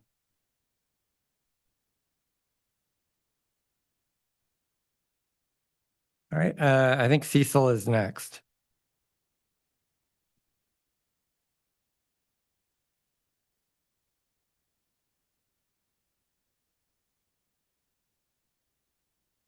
Okay. Mayor and Council, this is a follow-up to a very comprehensive and thoughtful presentation we had at a prior meeting that frankly, I will probably not do nearly as well with. But and feel free to, let me know. But what we've done is they provided us with the Pet Coalition and in conjunction with the University of Georgia provided us with some go-by ordinances. And we took those and conformed them to the city of Doraville with minimal changes. The ordinances are based on some state law, and they basically provide for two things. The first ordinance, which is on our agenda, is an ordinance which prohibits the transfer of domestic animals in public places. So I think the issue with this and what they were tending to address would be the fact that someone could find someone on the internet selling a certain animal, meet them in just a random agreed upon location. And if there were a reason to go track that person back, we met them on the side of the road, really not sure who they were, that kind of thing. So I think this ordinance is designed to create some accountability in the process and some documentation. What we've done is just taken this, incorporated into our animal code provisions. And the real operative language is it says, it will be unlawful for any person to engage in the transfer of any dog, cat, domestic rabbit at any roadside, public right-of-way, parkway, median, public or commercial parking lot or sidewalk, park, recreation area, fair, flea market, or similar transient market or outdoor location. Provides some exceptions following that. If it is a licensed dealer, an animal shelter, a veterinarian's office or business establishment, a breeder's show, and then sort of a catch-all, which you see on a lot of things these days, is that it can take place in the parking lot of a law enforcement facility, which would theoretically document the folks who would come in. We did have a question on the penalties of this. The state law limits it. And I think that if the state law provides a cap, we can't go through what the state law provides. We did get a note that when they published this, and this was published by the legislature, the name had changed to what I read in the previous version. We had called it the prohibiting sale of transient animals. So we were asked to make a couple of minor modifications to what was in our packet. One is changing the name to what I read, the ordinance to prohibit transfer of domestic animals in public places. And in the section D, they asked that we just eliminate state because this is going to be enforced by the county and city. With that, this is ready to adopt. What I was going to do is make those changes, put it on next week's consent agenda if that worked for everyone, if it was acceptable to the council. All right, we can see really quick. Councilmember Simmons, anything you wanted to add or comment on? No, I think Cecil hit my 3 comments about the edits right there. And then I know we talked about the litter registry, about fining per animal. I know there's a cap here. Are we able to fine per animal sold on this? Litter registry, about to do that one next. No, I What know. that one does is it doesn't provide a cap. So it just says it will be punished consistent with our code, which is the general penalty, which is $1,000 for the 6 months. And the solicitor regularly will do that Okay. You know, like the tree ordinance, the I'm tree just one- ordinance, you can, Yeah, I was wondering if we could do it per animal sold, because I mean, what we're trying to do is make sure you're getting what you're paying for, the healthy animal, it's not going to be put back on the street and all, that's sort of what we're going for with this and the transient. I'm going to say the solicitor, if it Okay, were an it's up to egregious the case, solicitor. could come through and say, you had this many puppies, Yeah. and then let me tell you how I'm going to go. So I think that is possible, and we're about to get to that one. Other than that, I think it's great. And thank you to Peggy for Yeah. helping out with this. Y'all did a great job, and this was And Sherry easy Hines for me. on here. I think we had a fair amount of discussion about this last month, but any other comments over here on this side? Comments on this side? Councilmember Henshaw has something? One question. So, under section D, it says animal control officer who is employed of state, DeKalb County, or the city of Doraville, or any peace officers authorized to enforce provisions of this code. Apologize, I'm having a mint. Would our code enforcement officers also be able to enforce this under this verbiage? Or does that need to say? It's in our code.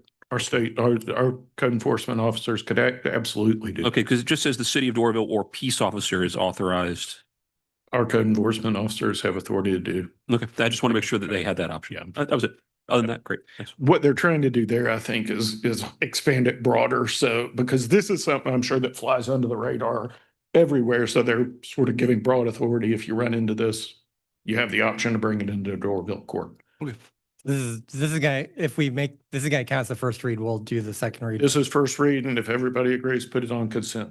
Any other questions on this side? I think you've got broad consent, so let's put it on the consent agenda. Okay, so the litter registry is a little more complicated. Let's see if I do it justice here. So again, going to the same type of issues, and I think the gravamen of this law is basically to deal with folks who would have puppy mills or just really very negligently breeding animals, causing harm and suffering, frankly. So in this ordinance, what it does comes through and has several provisions. First, there's just a broad provision that says you won't let an animal have more than one litter per year. And number two, you won't have a litter if an animal's under 1 year of age. And I think those are pretty basic type of rules. But then it provides a pretty general exception, because if this is something that just happens because you have a dog or a cat, and I think it was accidental, they're looking more for somebody that's doing it intentionally, potentially to derive revenue. So the exceptions are if before 16 weeks after delivery of the litter, you either transfer the litter to a shelter or have the animal sterilized, then you do not have liability under this ordinance. But you also have to have done so with the mother of the litter as well. So if the mother and the offspring are all sterilized or transferred to a shelter, so you don't perpetuate the issue, you don't have liability in this section. That's sort of for this citizen who I think wouldn't have there was no intent in that. The next provision, there are no animals sold until after 8 weeks, which I think is probably the time that they're nursing, unless it's recommended by a veterinarian or transferred to a veterinarian. And again, there's no advertisement for the sale of an animal that's less than 16 weeks old, unless it's a dealer or unless the litter has been registered under the city's registry, which comes in a minute. So either you have to be a dealer or have registered your litter for you to place any advertisements. So if you see anything around the city, animals for sale, it has to have either the dealer's number or a litter registry from the city of Doraville to it, or it can be taken down and it is a violation. Okay, so the next provisions are registry requirements. So the city of Doraville has to maintain a registry, and the requirements to register your animals, which this does not apply again to dealers or shelters that are already licensed by the state. But in the event that you have a litter, if you reside in Doraville and your animal has a litter, within 21 days, you have to come to the city and register the litter with our designated animal officer who's in charge of this. If you move into the city with a litter, you have to register it within 10 days of moving into the city. You also, which I thought was interesting, and I sort of derived what I thought this was about, is if you have a nursing mother, you have to register that with the city as well. And I think that probably has some implications with puppy mills. I don't know if that's the case, but that's the third category of registration required with the city. The next provision provides what has to be in the registry, what information we keep. And this, I think, is all about accountability and trackability of who it is. So the notification where we have to create this form in-house is for them to give us the information, the owner's name and address, and where the litter is being held, who's the treating veterinarian, the species of the animal, as well as the breed and markings of the animal, and the mother and offspring of the animal. And that's interesting because I have dealt with code enforcement in the past where they talked about, I don't know, it's one, we can come back and have a hard time recognizing dogs from interaction to interaction. I think that's why you get the prevailing markings on the animals. So if you're selling a litter, you have to register that litter. And as you sell the animals off, you have to update it, let them know that the animals have been transferred, that the registry must be publicly available. The city has to have that registry be publicly available, but not have any information that would identify the sort of privileged information on it. Can I ask you really quick about Sure. that? Because I thought when we were having that discussion, we said we would participate in the DeKalb registry. Did we? And I didn't. Yeah. And the whole, like, one of the big sticking points was we don't want to maintain a registry. And we're doing the same amount of work because if it's in Okay. Doraville, it's in DeKalb, they got to register it type deal, Well, I apologize because I didn't pick up on that, but that's a very easy, is DeKalb amenable to doing that? They're doing it. Yeah. They have their own we're just copying their. Yeah. Which they will be willing to do that for Doraville? I think we need to verify that, but that's what Yeah. that was what I thought you were doing. I apologize then because I didn't pick up on that when I, No, I'm No, over here once it came sweating back like, to man, the- it's going to get killed over here. yeah. Nah, and plus, No, no the problem. same I amount of work. apologize. Because if you're in DeKalb, even you're in Doraville, you're in DeKalb, you got to, register type deal. So it's like same amount of work for, All right, I just wanted to bring that up because Yeah. that was a sticking. I was going to I should say that when I he's didn't done. obviously see those notes and I should have remembered that. So that's me. But I can do that before it comes back. What I would say is we will reach out to DeKalb and verify that that is going to be amenable with the county to do that. And if so, that's actually really good because when I was reading that, I'm like, who's going to do this? I think it's maintained by Lifeline, so Yeah. I think that's maybe like just suggest can Yeah. coordinate with Councilmember Simmons. I'll get that. And sorted they'll out. just keep the records, then we can access, and it's like way easy. It's So what I'll probably do is just say that the city ordinance designate. We'll put in ordinance designee and we can designate anyone to maintain that registry for us, which I think is going to be fine under the ordinance. what,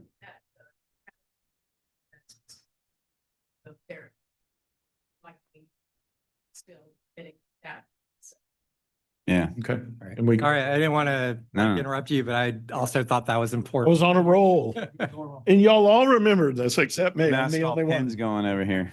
It's like, It's great. This is great. see, Yeah. lawyers do make Working on it. mistakes. But otherwise, except missing the most important thing out of it, this is really a nice ordinance. So we can fix that really easily. I think we can verify that which it sounds like it's already sort of a plan. And just, we would put in there that it would be the city and or its designee maintain the registry. And we can do that. Any other comments on this side? Any other comments on this side? Do you think you're going to be able to get that by next week for the consent? Yeah, let me get that. I will make a point of it. I apologize that I didn't miss the one. Okay, time. actually, we have one question. Councilmember Evans? Thank you, Mayor. It was specified cats, dogs, rabbits, other Mhm. pets. Do we need to spell out what other pets could be, or is that enough? I think it's cats, dogs, and rabbits, and we are following pretty much the state law. Is Okay. what this is. It's Fair enough. just sort of mirroring the state law. Thank you. Okay. All right. All right, thank you. All right, Councilmember Kuntz, you are up next, and I think we should just thank you for your service to the DDA to start with, but turn it over to you. Okay. Now, one of the things that I've recognized is the successful DDAs across the state have been more than just a tax abatement authority, that they actually, once they get some funds in their account, they start doing positive things for the cities that they operate in. That's the whole point of having a DDA, and them getting payments into the DDA is so that eventually they've got some cash in the bank that they can do some good stuff for the cities. And the DDA at this point, due to some deals they've made over the decade or so they've been in operation, we finally got some money in the bank. And we've got about a $600,000 account balance, and we want to do something for the city. And I've talked with the city manager and worked with our master developer. And the idea is to provide some sort of a kind of a incubator food service court, kind of a outdoor venue that would be next door to where our downtown redevelopment program is developing, where we're going to have the town green with the new city hall, or the People's Building as we're calling it, but the new city building, the green and the other buildings around it. But there's several properties surrounding that likely could be 5-10 years off before they're actually built, construction happens on those lots. And I'm specifically thinking about the one that's beside the town green, across the street from it, kind of in the direction where the pool was. And the details aren't that important about where it is, but the idea is to have some sort of whether it's food truck pads with electrical outlets provided, with a eating area, gathering place in between the pads, or whether it's some temporary kind of shipping container type, food windows where you can go up and get food and that sort of thing. But I think this can be done within the budget of what the DDA has, so it's not going to cost the city any money. What I'm asking for is if this council is interested in partnering with the DDA in doing a project like this, kind of as an auxiliary or an additional feature for our downtown in an area that's not currently, scheduled to have a building developed on it, with the idea that we're not spending so much money that some of this can't be moved to another location in the future. And just an idea Mr. Henshaw came up with tonight. I'm not sure how many of y'all went to the Movie Under the Stars program that was over at the Assembly Park. They had a really nice air-conditioned bathroom that was available for people to use. And, potentially the DDA purchasing something like that and maintaining it so that it could be at this area, but then the city could also use it. It's on wheels. You can put behind a truck and haul it over to Honeysuckle Park for the Movie Under the Stars or something, and have a really nice portable kind of air-conditioned bathroom kind of unit thing, but that it could stay and it could be parked there to be used with the food truck nights. And these are all just kind of ideas. The main thing is the city interested in partnering with the DDA on a project like this? Kind of like when we did the retreats, like Canton or some of those cities where they took parts of their downtown and then did stage one before they did the rest of the development. Right. This is kind of a stage one thing, and it's to, and it wouldn't be in competition with like a sit down restaurant, because we talked about that. If I know personally, if I'm thinking about going to like the Downwind, or I'm going to 57 Fighter Group or some other sit down restaurant like that, or, the Colonnade, it's not in my brain, or I go to a food truck. I mean, that's a different dining experience. So I don't see it being in competition with potential restaurants in the downtown. But it'd be a great option if we have a concert on the green to be able to have a place for food trucks to pull up and park. And they're not generators running and all that noise and pollution and all that kind of stuff, that there'd be permanent underground wiring that was to the pads, so that it, to me, it would make a lot more pleasant outdoor experience when people came to our downtown. Well, we'll see what the council says. I like the idea. One thing.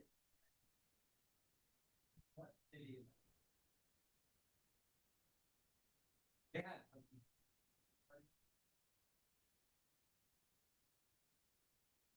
It seemed like nice connection.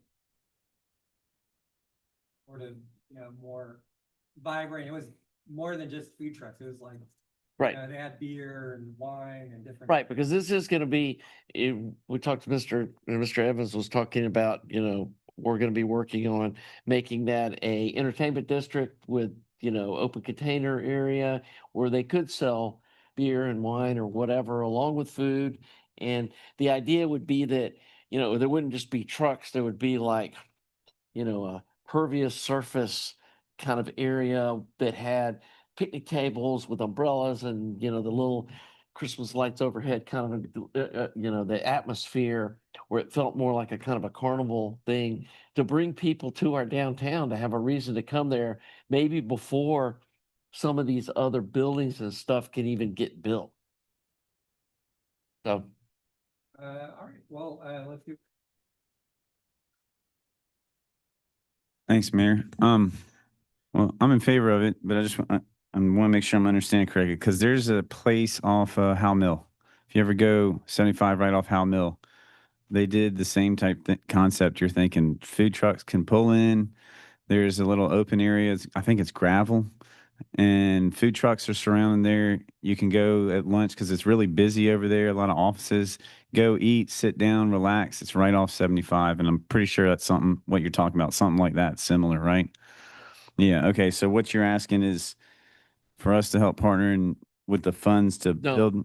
No, not no city funding. Space. Okay, you got the funding, build a We have pad. the funding. We're just asking if the city would be, because it's the city's property. Okay. Oh, okay. Got you. You see what I'm saying? No. This is not I'm gonna be fine any with it. funding- I think no that's funding great. from the city. I think that's great. And since I got the mic, I want to segue into something else on that. So the DDA with extra money, start thinking about an entertainment fund, or when we do build the downtown for concert series, start storing away now and have it there for future. Once we build the green, we can fund concerts and that type stuff.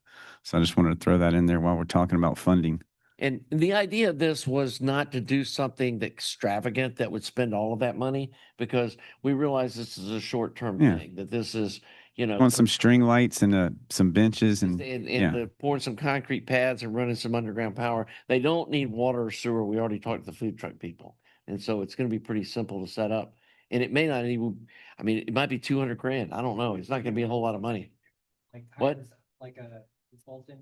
Right. The DDA, but before we do Oh, that, but I just want to make sure that the council likes the idea of this before the DDA. And the DDA is all the members of the DDA are really excited about being able to do something for the city. I think it's a great idea. Thank you. Thank you, Mayor. Oh, it's a great idea. I appreciate the DDA for wanting to step up and be a part of the new entertainment district of our new downtown corridor. I just want to ensure that it's not permanent and it is mobile. So if a developer does want to come in and do something there, they could, and it could round robin to other areas and just bounce around. Right. That was the reason to not build like a permanent bathroom structure, would to have some sort of a mobile, but really nice bathroom facility for the food truck area. Because I know sometimes you go to these food truck events and there's no bathroom anywhere. And so like if you go there and you drink a beer or something, and you're like going, time to go. And yeah. So we want to provide that. But like you said, this needs to be a very mobile thing. And the only really sunk cost would be like pouring some concrete and running some underground power. Thank you. Thank you. Yeah, thank you. Yeah, I think this is a great idea. I'm sure details will come later. I think the only comment I'll throw in there is the idea of picnic tables and string lights to make it a space where people might still want to hang out, even if there's not a food truck festival. And then with the pads, obviously size for food trucks, but also maybe we can have them set up so we can do like a farmer's market or a art festival or a whatever else small business festival, and people can set up tents and plug in, and just having it, as flexible as possible for a lot of different events as we wait for other buildings to get built up over time and activate that area. So. Henshaw? Yeah, well, we've talked about this, and I think it's a great idea. I know the DDA, it's an income stream for the DDA, but it's also a way of giving back to the city. I don't know how many of you guys have been over to near the Perimeter Mall, where the Target shopping center is. There's that there was a Taco Mac and I can't remember. It was a Italian restaurant. Yeah. Yeah, they took a bunch of the driveways and the parking lots, and they turned it into a little park area that has some AstroTurf. It's got a little play structure. I mean, a little play structure, but it has mostly cornhole, and kids play tag, and they have the jumbo Connect 4 games. And it has absolutely revitalized that entire area. It was completely abandoned. Taco Mac was the only thing that was ever successful. And now there's a ton of restaurants. I took my kid over there for some ice cream last fall, and it was just packed. There's no parking anywhere, which is a great problem to have. And it was that outdoor space that people wanted. So they'd go in, they'd get their food, and they'd come and they'd play outdoors. They'd have a beer outdoors. So I really think that, yeah, and it doesn't have to be that elaborate, but having some cornhole, having some Connect 4, having that. I mean, I really also like the idea of them being modular, might not be the right word, but the ability to be adaptable for, art festivals and whatnot. There are fairly low cost canopies they're cantilevered canopies. So you cement them into the ground or bolt them into the ground. They'd overhang where the trucks would go, but when the trucks aren't there, then they act as shelter for those other events, and those are also movable. All you have to do is just put a new base in at a new location. The whole structure can be lifted and moved. So if you have extra money, or if rather than just pads, if you want to put in a couple of those awnings to make it more permanent, even though it is transferable, that would be worth looking at as well, because that would provide a little bit more flexibility for other events. But the food trucks being the primary purpose is great. So, and yeah, whether if it's a mobile bathroom, I think it could be really used throughout the city. And I don't know legally how, if it's like if the city has to land the lease, but I'd be, I think our attorney works with the DDA, so we'd be able to. You'd be able to We handle would that. be able to get that sorted out. That would not be a heavy lift. Do you need a request for approval now, or is that down the pipeline? Well, I mean, it would be not, I mean, I guess this is a work session item. It's more just kind of getting the temperature of the council.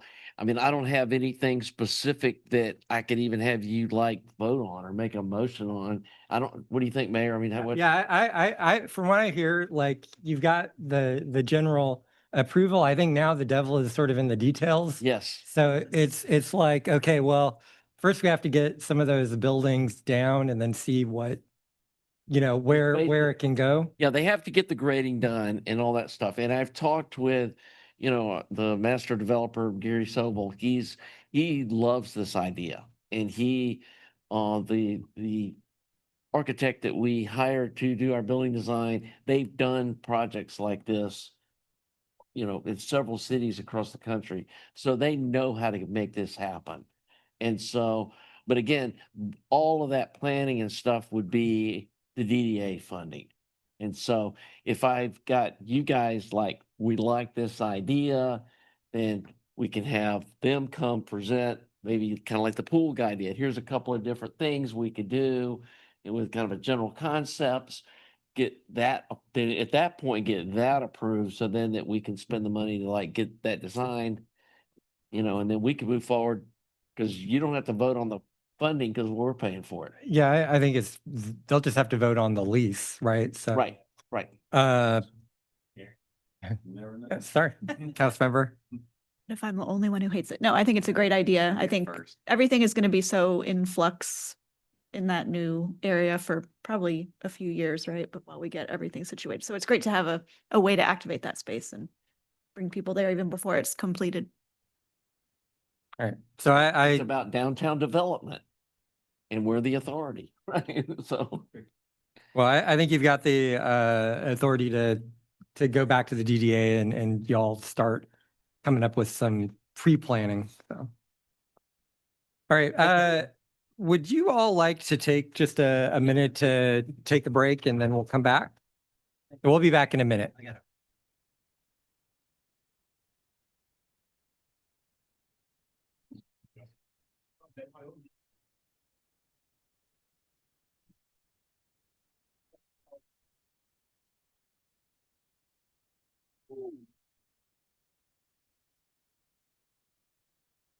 So we're talking and we're talking and we're holding this thing. And The microphone just doesn't like you. Everyone else, it doesn't. Did you move move the back? It's the remote. it might be your microphone. it's off.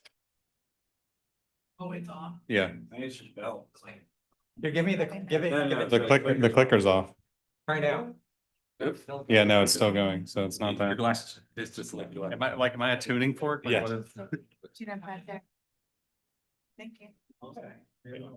But you, my name's Tremaine. Tremaine, nice to meet you. Nice to meet you. Yeah. Nice to meet you. Nice to meet you as well. DC or? So I worked in the DC area. I worked at Department of State and I worked in like Northern Virginia too, like. Am I reverbing? So am I like the perfect height where it's just now reverbing off of every? There. So here it's fine. Here it's fine. There it's still fine. A little bit. Still fine. Check. Check.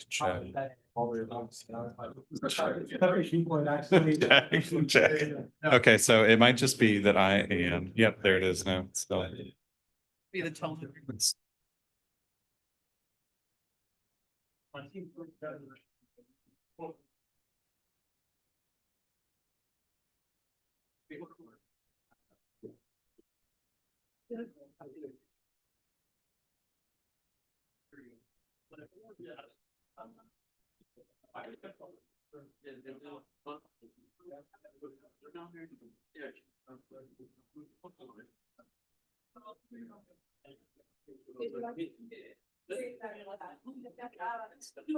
It's so much nicer than what GMA gave me. They just give you this little thing about that big. It's actually the lower level floors. They give you a nicer presentation. They give you this nice thing you can see on it, you can sign it and everything. And this is just like your little point finger thing, but it's like $20.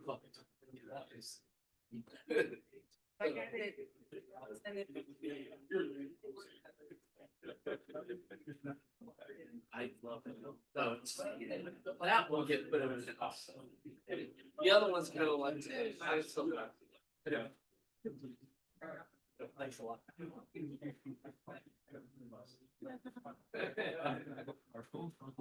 Comes in the middle, it's supposed to be.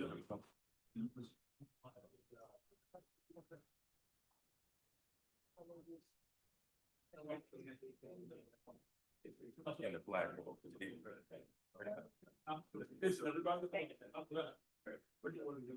The 2 and the 3, so that must mean and the different tops.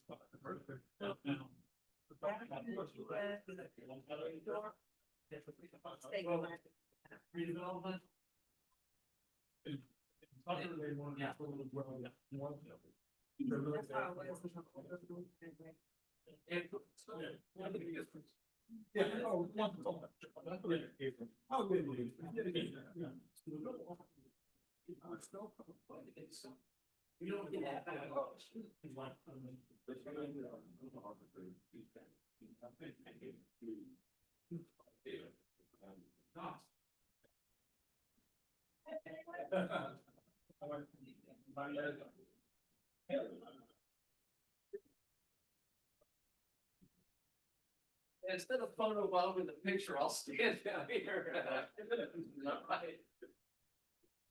Yeah. Jared, I thought you would have made. Yeah, instead of photo bomb.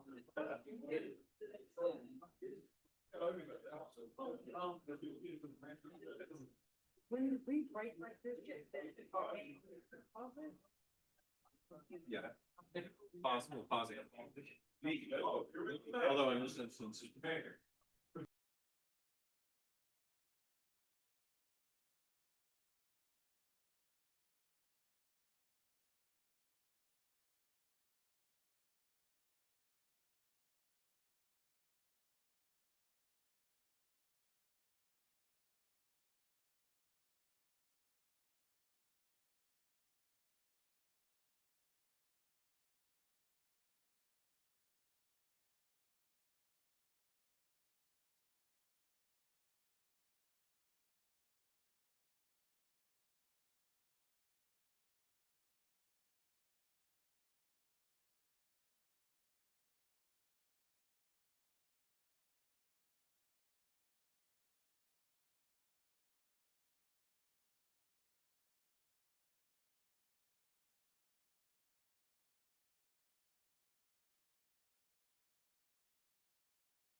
We've got a few other work session items, starting with Councilmember Armistead.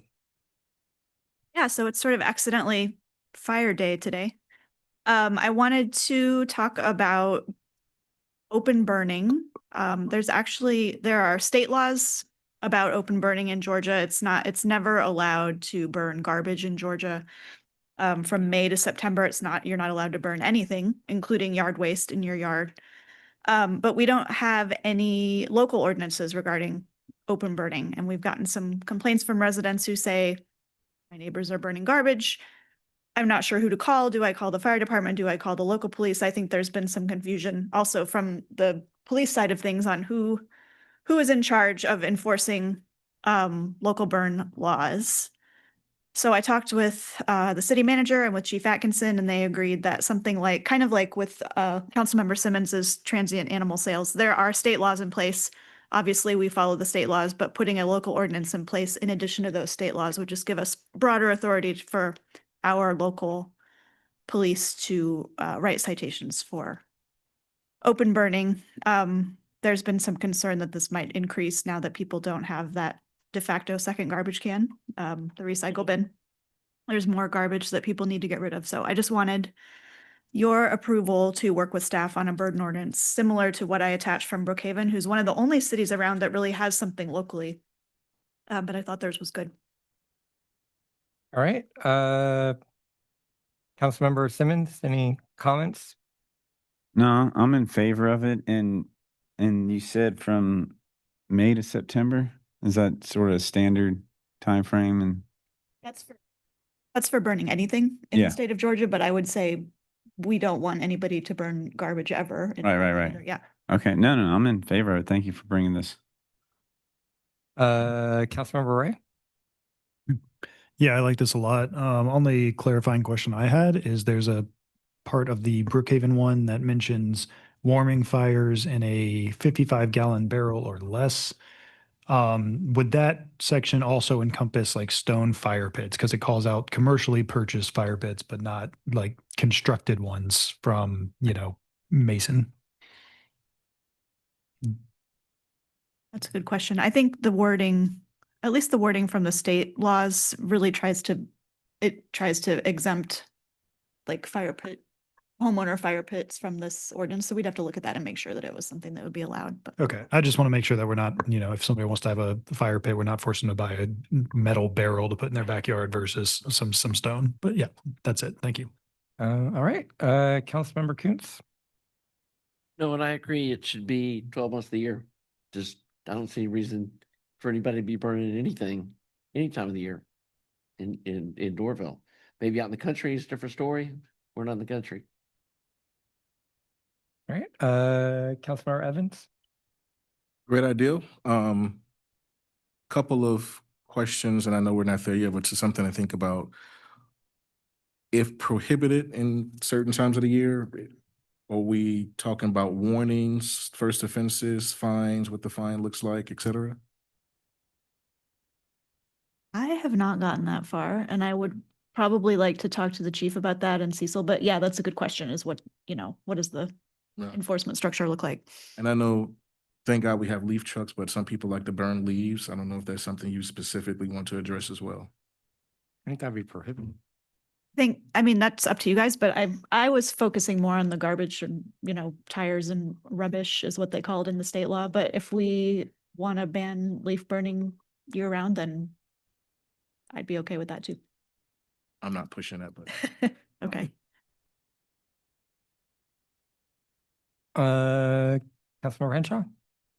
Yeah, please pursue this. I would say that certain people do like to burn Christmas trees from time to time.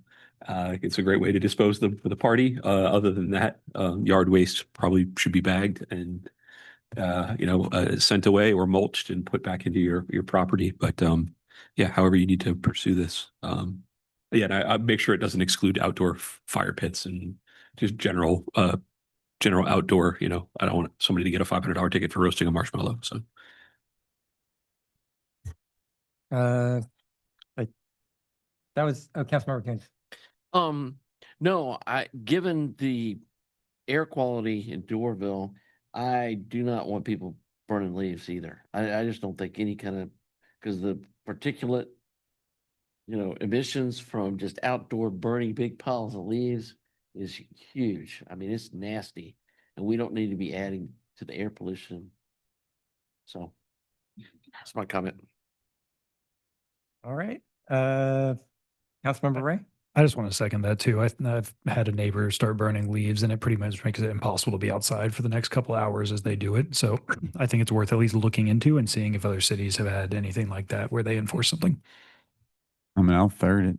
We need some more support here. It's not really a reason to need to burn leaves, so. We get leaves. We Yeah, pick we them up spend for how free. much on those trucks, so let's Yeah. make people use those or let them And- decompose. And I agree with Councilmember Kuntz on 12-month, year round, like burning garbage now. All right. Next, we've got a tree ordinance discussion from Councilmember Ray. Yeah, thank you, Mayor. Wanted to bring this up. Earlier this year, I came to you guys to discuss our tree ordinance and kind of a full rewrite, residential and commercial, to make sure we weren't needlessly removing trees and we were enforcing the maximum fine we could on that.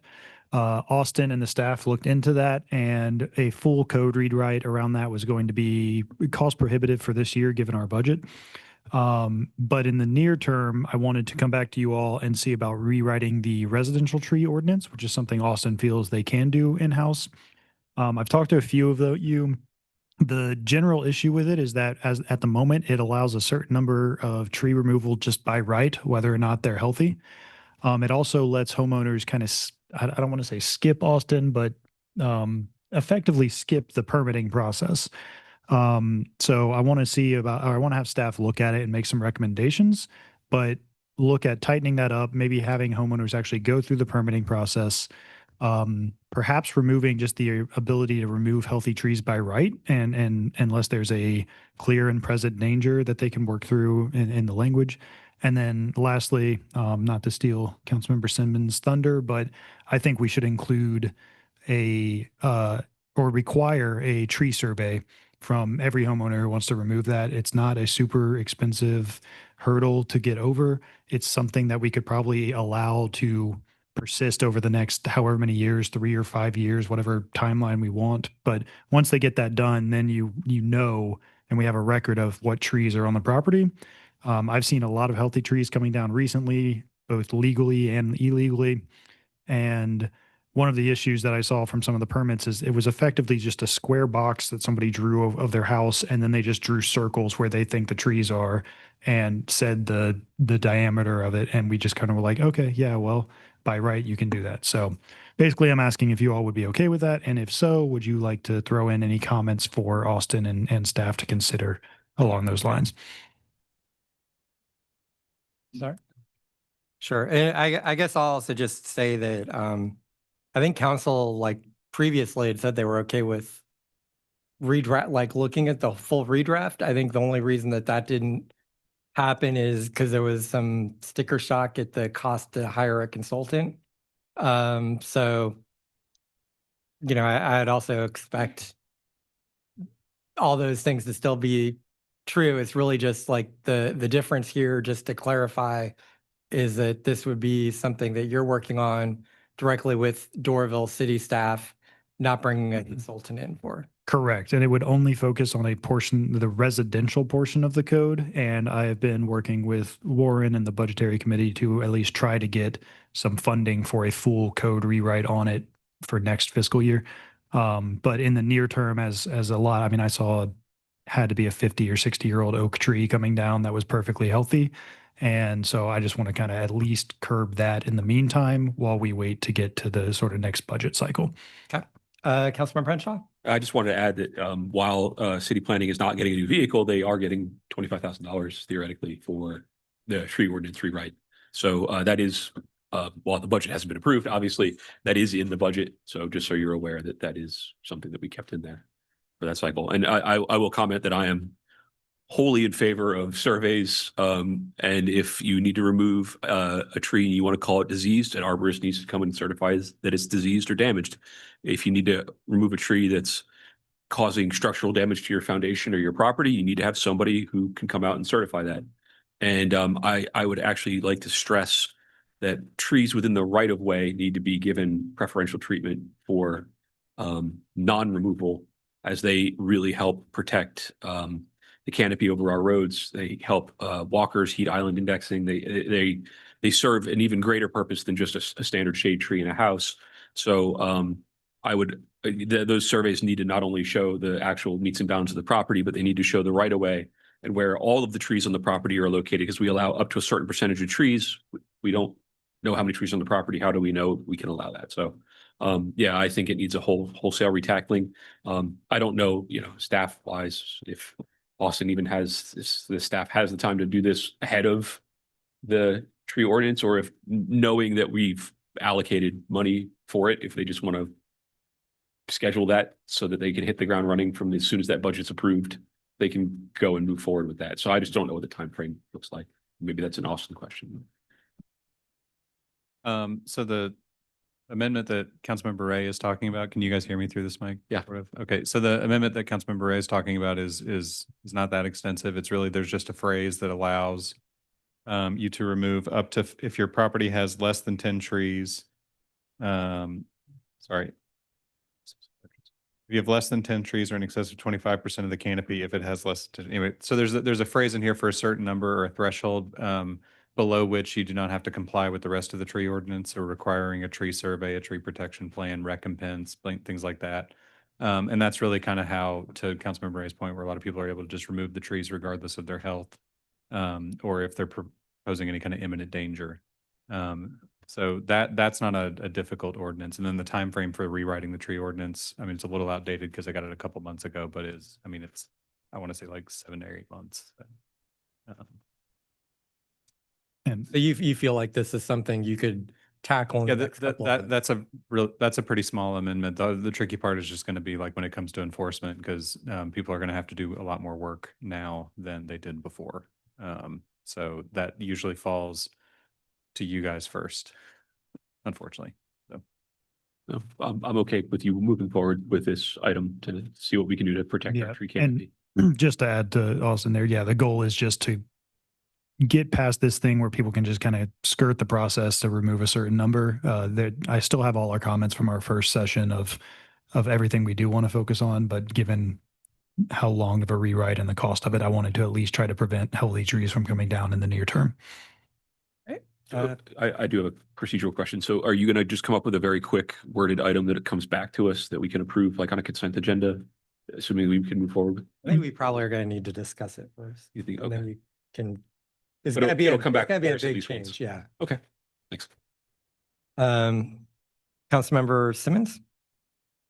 Thank you, Mayor. Thank you for bringing this up. I think it's a great idea. Yeah, I've seen some drawings where it's sort of the parcel.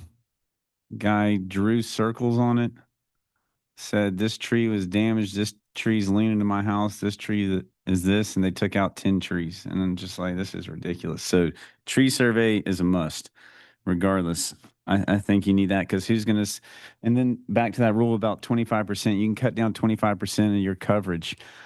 My lot is back in the cul-de-sac. I have probably 2/3 of it I can't even build on because it's past a creek, but it's all filled with trees. So if I had all trees on the part I can build on, I could say that's less than 25% of my coverage and cut them all down, you know? And I don't think it's right. So definitely in favor of tree survey, huge in favor of 1-for-1, because there are times that there is a tree close to your house, or this tree might be dangerous and it's healthy, but I understand it might be dangerous to your house. You can cut it down, but you need to plant a tree the same caliber, sort of same size, same as Councilmember Henshaw said, inch for inch, size for size, 1-for-1. I think if you're going to cut down something like that, you need to replace it with another tree. But you can't cut down like a 36-inch tree and replace it with a 2-inch. But you know, so just think of something like that. And I think that's really it. Tree survey, 1-for-1, size for size. And yeah. Thank you. All right. Councilmember Armistead. I'm definitely in favor of getting rid of the loopholes. I don't know about size for size. I mean, I feel like a lot of the trees people are cutting down, like I have a tree that scares me in my backyard that's gotta be, I can't plant a tree that big if I were to take that down. You're talking about size when they grow to maturity, right? Oh, like it will get that big. Oh, gotcha. No, I mean, you're not taking an 18-wheeler to haul in a tree and no. Got it. All right. No, that makes sense. Okay. Councilmember Evans. Great idea. Yeah, please move forward with it. I would like to see the tree bank get funded from this though. So any penalties or fines or anyone caught clear cutting, et cetera, that could be funded through the tree bank to build that account back up, which I don't, does it still exist? Do we still have it? It does, and we do get it replenished whenever people cut down things without a permit. Recompense is part of that, and then when we have new developments, oftentimes if they don't have a creek, they can't meet the density requirements on the site, so they'll have to pay recompense for what they can't make up. So it is replenished. Perfect. And if not a full tree, if there's pruning or limb cutting, is that okay to put this part of that as well? Yeah, I'm open to that. I think the goal is to keep this within this portion of the code that's getting people an out on going through our current ordinances that commercial does. And then if this part of the code doesn't cover that, then I think we throw it into the full rewrite to make sure that it's handled in the future. So this is, I think, more to try to get them funneled back through the same process everyone else does, so that if they do something wrong, or if they're taking trees down, that it is going into the tree bank and stuff as our current code asks for it. And then with the rewrite, we can talk about how we want to shake that up in terms of recompense to the tree bank and other things. I'm thinking of a storm. So we had a series of storms recently, and some trees, some large limbs came down, and some residents had to get permits, I believe, to get those cut down. So just something to think about if that's. Yeah. And I've talked to Austin about this too. We do have a process in our code of if there's an emergency that you can act upon that and then go through the process afterwards, or there's provisions there for that. Gotcha. Cool. Thank you. Councilmember Kuntz. Yeah, I've talked extensively with Taylor about this, and it's actually section 5-278, and the paragraph is paragraph D. And if you read this, it sounds crazy. It's like when trees are, which is basically when they say when trees are sought to be removed, we're talking about healthy trees, or in excess of 5, which means you're cutting more than 5 trees down, then you got to go abide by the tree ordinance. So if you're cutting 5 trees down, if the property has less than 10 trees, so if there are 5 trees on your property, you can just cut them all down. And there's nothing that they can do to stop somebody from cutting down healthy trees. And then if there's an excess of 10 trees, that you can remove 25% of the canopy on the property. And you'll probably remember, Mayor, we added the language that you could only come in once a year to do this, because people were cutting down, 5 trees, and then a week later they come back, get another permit, cut down another 5 trees, and within a month they clear cut the property. And so we added that protection in there, but I don't think it's enough. And this has become such an epidemic that I feel like we need to change this section D, or we need to put a moratorium on tree removals. And my suggestion would be to take out the number of trees, or counting this 10 trees and 5 trees. There's one tree on my property that if you cut it down, it would be 50% of the tree canopy on my property. It's a monster freaking tree. It's this big old elm tree or a sweet gum tree, I think, the one with the little spiky balls. And people will cut those down because they don't want the spiky balls in their property. So they'll cut down a beautiful tree like that, and it would remove half the tree canopy. And if I only had 5 trees, it could cut. Yeah, if I didn't have 10 trees, anyway, I would suggest we just change this language that you can't do excess of like 10% of the tree canopy, period. And if you go in excess of 10% of the tree canopy, then you are into the regular tree ordinance. And that'd stop most of this excessive tree cutting that we've seen. The tree canopy, that would. And they'd have shown to have on a the survey, calculation. right? Yeah, somebody would have to do a survey and do a calculation to be able to determine the percentage of the tree canopy they're cutting down. And so it would, and again, we're not talking about, like I had some trees that the whole inside of them were rotten and you could see it from the outside. And, they came out and looked, and like all the bark had fallen off the side of the tree in the middle of the summer, and 3/4 of the tree was dead in the upper part. They're like, yeah, that tree's dead. And we're not talking about those kind of trees. We're talking about beautiful, healthy trees that aren't a danger to anybody. And then specimen trees. I think we specify too, if people want to cut down pine trees or whatever, that's different. Although I love my pine trees. Anyway, that's just a suggestion of, I talked with Austin about this too, but I would like to see this come back like really quickly, like within maybe next month, come up with this. And we don't have, this isn't a first and second read, right, Austin or Cecil? And What? It's 2 reads, but we can wait first read and just get it done. Okay. But yeah, let's do this sooner rather than later, or I suggest that we do a moratorium on tree cutting until we can get this done. So. Okay. All right. Sounds like you got the go ahead, and hopefully we'll see something next month. Yep. Next month will be the goal. And if we can't come to some sort of language there or something, we can talk about a moratorium from there. All right. Sounds good. Thank you all. All right. I've got the final item this evening. I want to thank the council for letting us have this conversation. I'll start by saying that, according to federal data, 43% of the people who live in Doraville are immigrants. As long as I've been involved in our city government, we have considered that a strength. And that's a significant portion of our community that is being affected right now by just a lot of uncertainty and fear around ICE raids, around other federal actions. And there are limits to what city government can do. Even if our residents are looking to us for some kind of response, we must follow state laws, we must follow federal laws, regardless of any personal positions that we may have. But I will say that one thing that we can do is weigh in on state legislation that will affect our residents. This request is for you all to pass resolutions in support of and against certain state legislation that will have an impact on people in our community.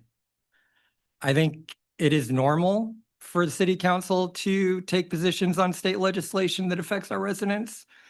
I sent you several resolutions that we had passed that did cover various pieces of legislation that the state legislature was considering. I know there's been questions about, should we do it now? Should we wait till the legislature is in session? But now is when they're gathering feedback about what they're going to do in this next legislative session. And I just know from personal experience having sat up here over, the last 7 state legislative sessions, it is very chaotic when they're actually in session to know what's going on, and kind of weighing in now gives our state legislators clear feedback from Doraville. And it also communicates to our own residents that we're engaged on these issues. So the resolutions that I'm asking you all to support are House Bill 889. This is a bill that would require federal agents operating in Georgia to clearly identify themselves when performing official duties. It's a straightforward transparency measure that helps prevent impersonation and reduces the risk of intimidation, reduces the risk of kidnapping, and just reduces the overall culture of fear, particularly in a community like Doraville. The other one that I would like to see our council support is House Bill 470. This is a bill that would prohibit immigration enforcement activities in sensitive locations such as schools, places of worship, healthcare facilities, and courthouses. These protections promote community trust, ensure that all residents feel safe accessing these essential services. I think especially schools, I worry every time I see the school bus coming up and the families that are with their kids that, they have to worry about, some sort of action that could take place. And I just think that anything we can do to make people feel comfortable sending their kids to school, and this is something that the state could do to do that, would be good. The 2 resolutions that I really hope you oppose are House Bill 18. This would introduce new residency restrictions that would limit access to educational programs. I'm concerned it would disproportionately impact some of our residents and hinder workforce development. I also, I think said it once earlier, but how this bill actually ends up forming, I think there could be restrictions on what we could do for people who live in Doraville. And I just think it's important to be speaking up against these things before they get passed.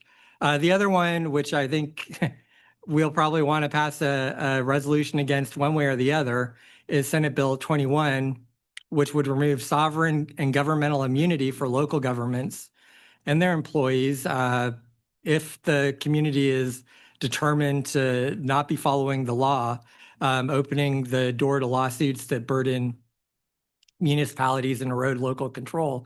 And while Doraville would always follow the law, I think this would open the door for just random people to file lawsuits against us saying, oh, I think you're supporting illegal immigrants or people who are not citizens, and we want to file a lawsuit against you. And the whole point of all of these actions that are taking place right now is to instill a culture of fear, to keep people shut up, to make cities scared to say anything. And, I think that we really do need, because of who our population is, we do need to say something. I'm not opposed to trying to work on a joint statement with our neighbors, but I don't think that should prevent us from acting on our own. In my experience, most cities need to see someone else take the first step before they will act on a controversial or important topic.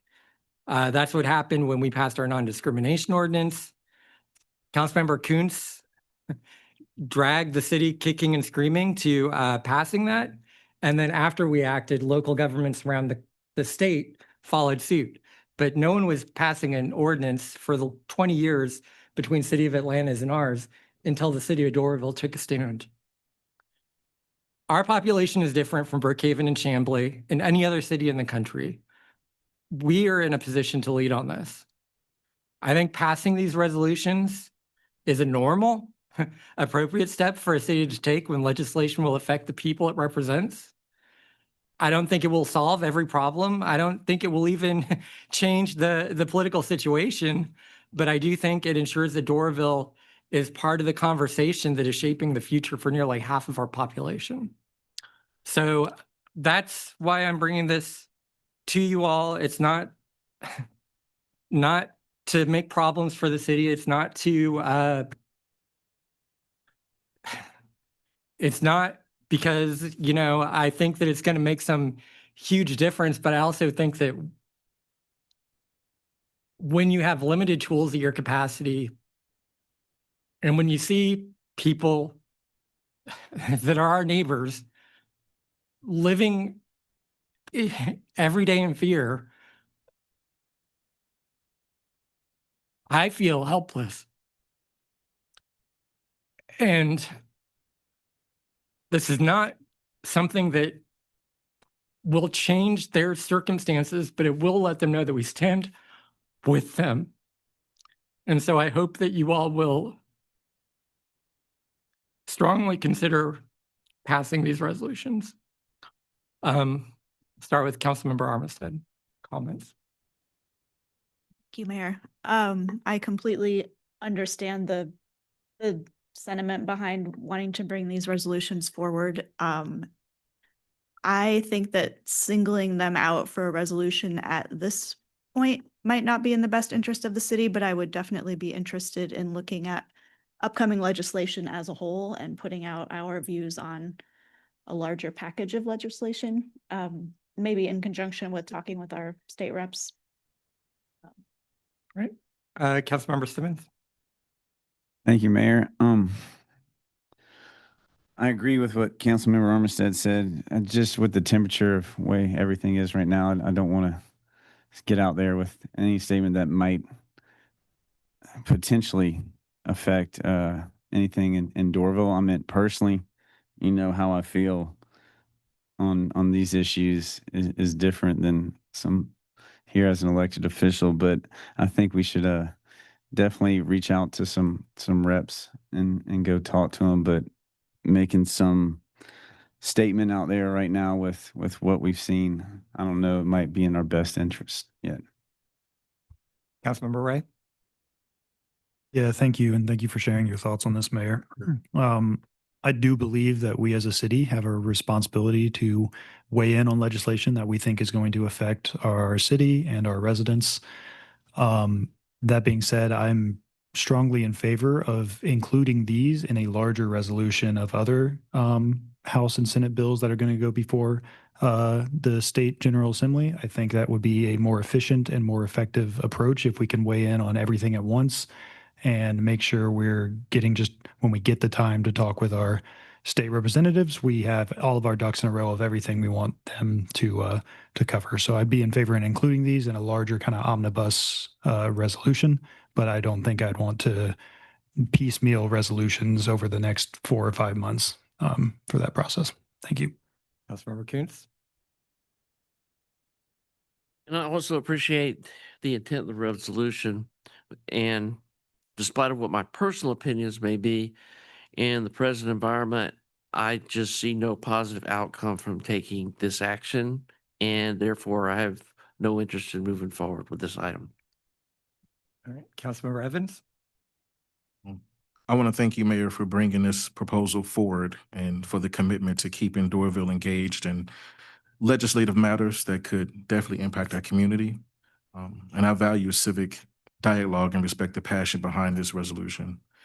But that being said, I believe it is premature for our city to take a formal position, whether in support or opposition of these particular bills. The progress and language of any of these bills can change from now until the next legislative session, as many of them did die in committee without a hearing. Given this uncertainty, I believe it is too early to take a fixed position on these and only these without considering the entire legislative package as a whole. So I like to not craft the resolution at this time. Councilmember Henshaw. I don't know where to start. I appreciate you bringing this forward. I can hear the passion in your voice and frustration in your voice. I was up at 3:30 this morning. I was up at 4 o'clock yesterday morning. And this is all I think about lately. So I'm right there with you.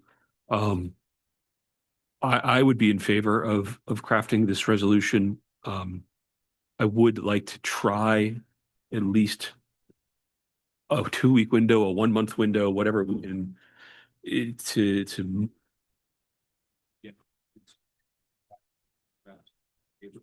sorry, it would to get some initial feedback from our local reps and our neighbors.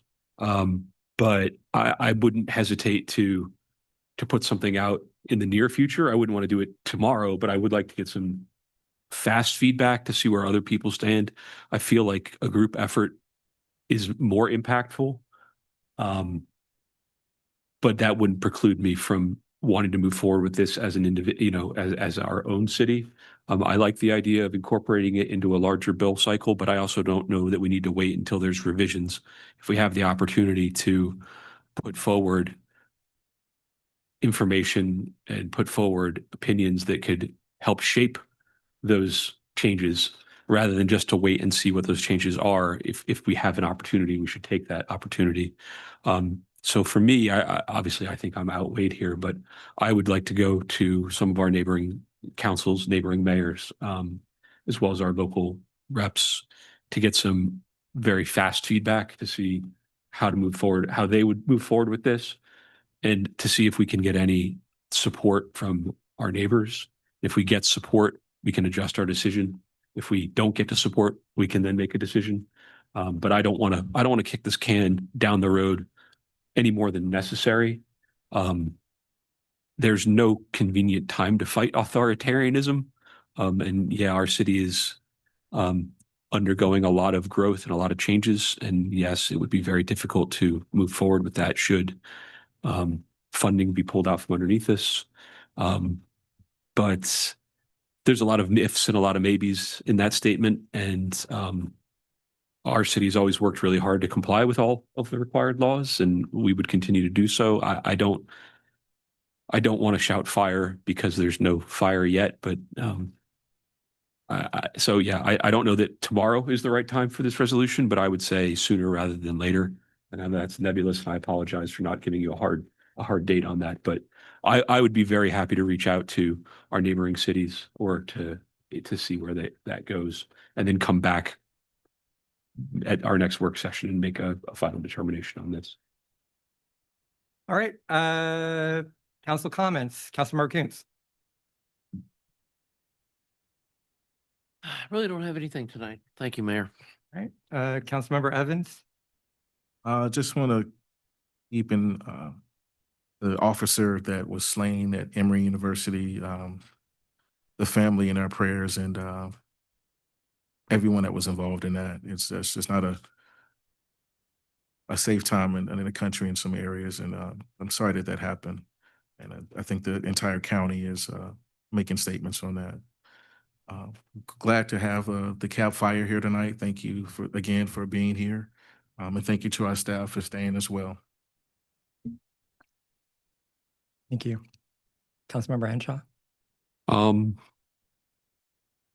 One of the things I really enjoy about being up here and working with everybody up here is not our like-mindedness, but our ability to focus and concentrate on governance and leadership and put politics aside. We've never been a political body. We're a group of residents who works really hard to just make the city better in every way that we possibly can. And we all work hard up here to do that. And we look out for all of our residents in everything that we do. So one of the kind of tenets that I used to shape my decision-making is to not let short-term decisions affect the city negatively or positively without looking at what the long-term implications of that would be in any decision. And so to just reflect back on what our last discussion item is, that what's better for the city, we just need to think about what's better for the city in the long term and not what the short-term implication, just the short-term implication might be, because there are short-term implications to potentially putting out a statement like that. So it's just one of those things that I want everyone to think about as we move forward with in the current political climate. I guess that's all I'll say about that. Thanks. Councilmember Armistead. No comments. Thank you. Councilmember Simmons. No comments this week. Thanks. Councilmember Ray. Yeah, I think I'll just give a final shout out to Councilmember Kuntz. I did some quick math up here. 276 hours of training is 11 and a half days, full days of training, no sleep. That's pretty wild. So I appreciate the amount of time you've put into taking this position seriously. And I hope we all can pull from that, and even in our disagreements, continue to do our best to learn and positively affect the city. So thank you all. I really appreciate it. Thanks.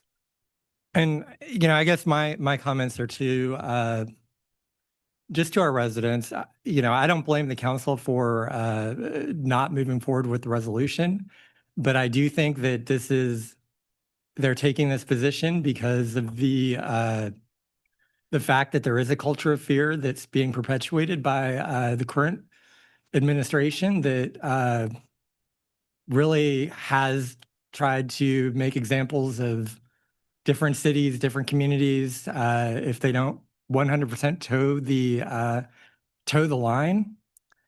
I guess, I understand that, and, I'm concerned about it also, but at the same time, I feel like we need to speak while we still have a voice before we're all put into camps. So anyway, that's why I proposed it, and I understand why they're not doing it. But my heart goes out to all of you who are dealing with these issues day in and day out. Would anyone like to make a motion to adjourn? So moved. Do you have a second? Second. All in favor? Aye. Thank you. Meeting adjourned.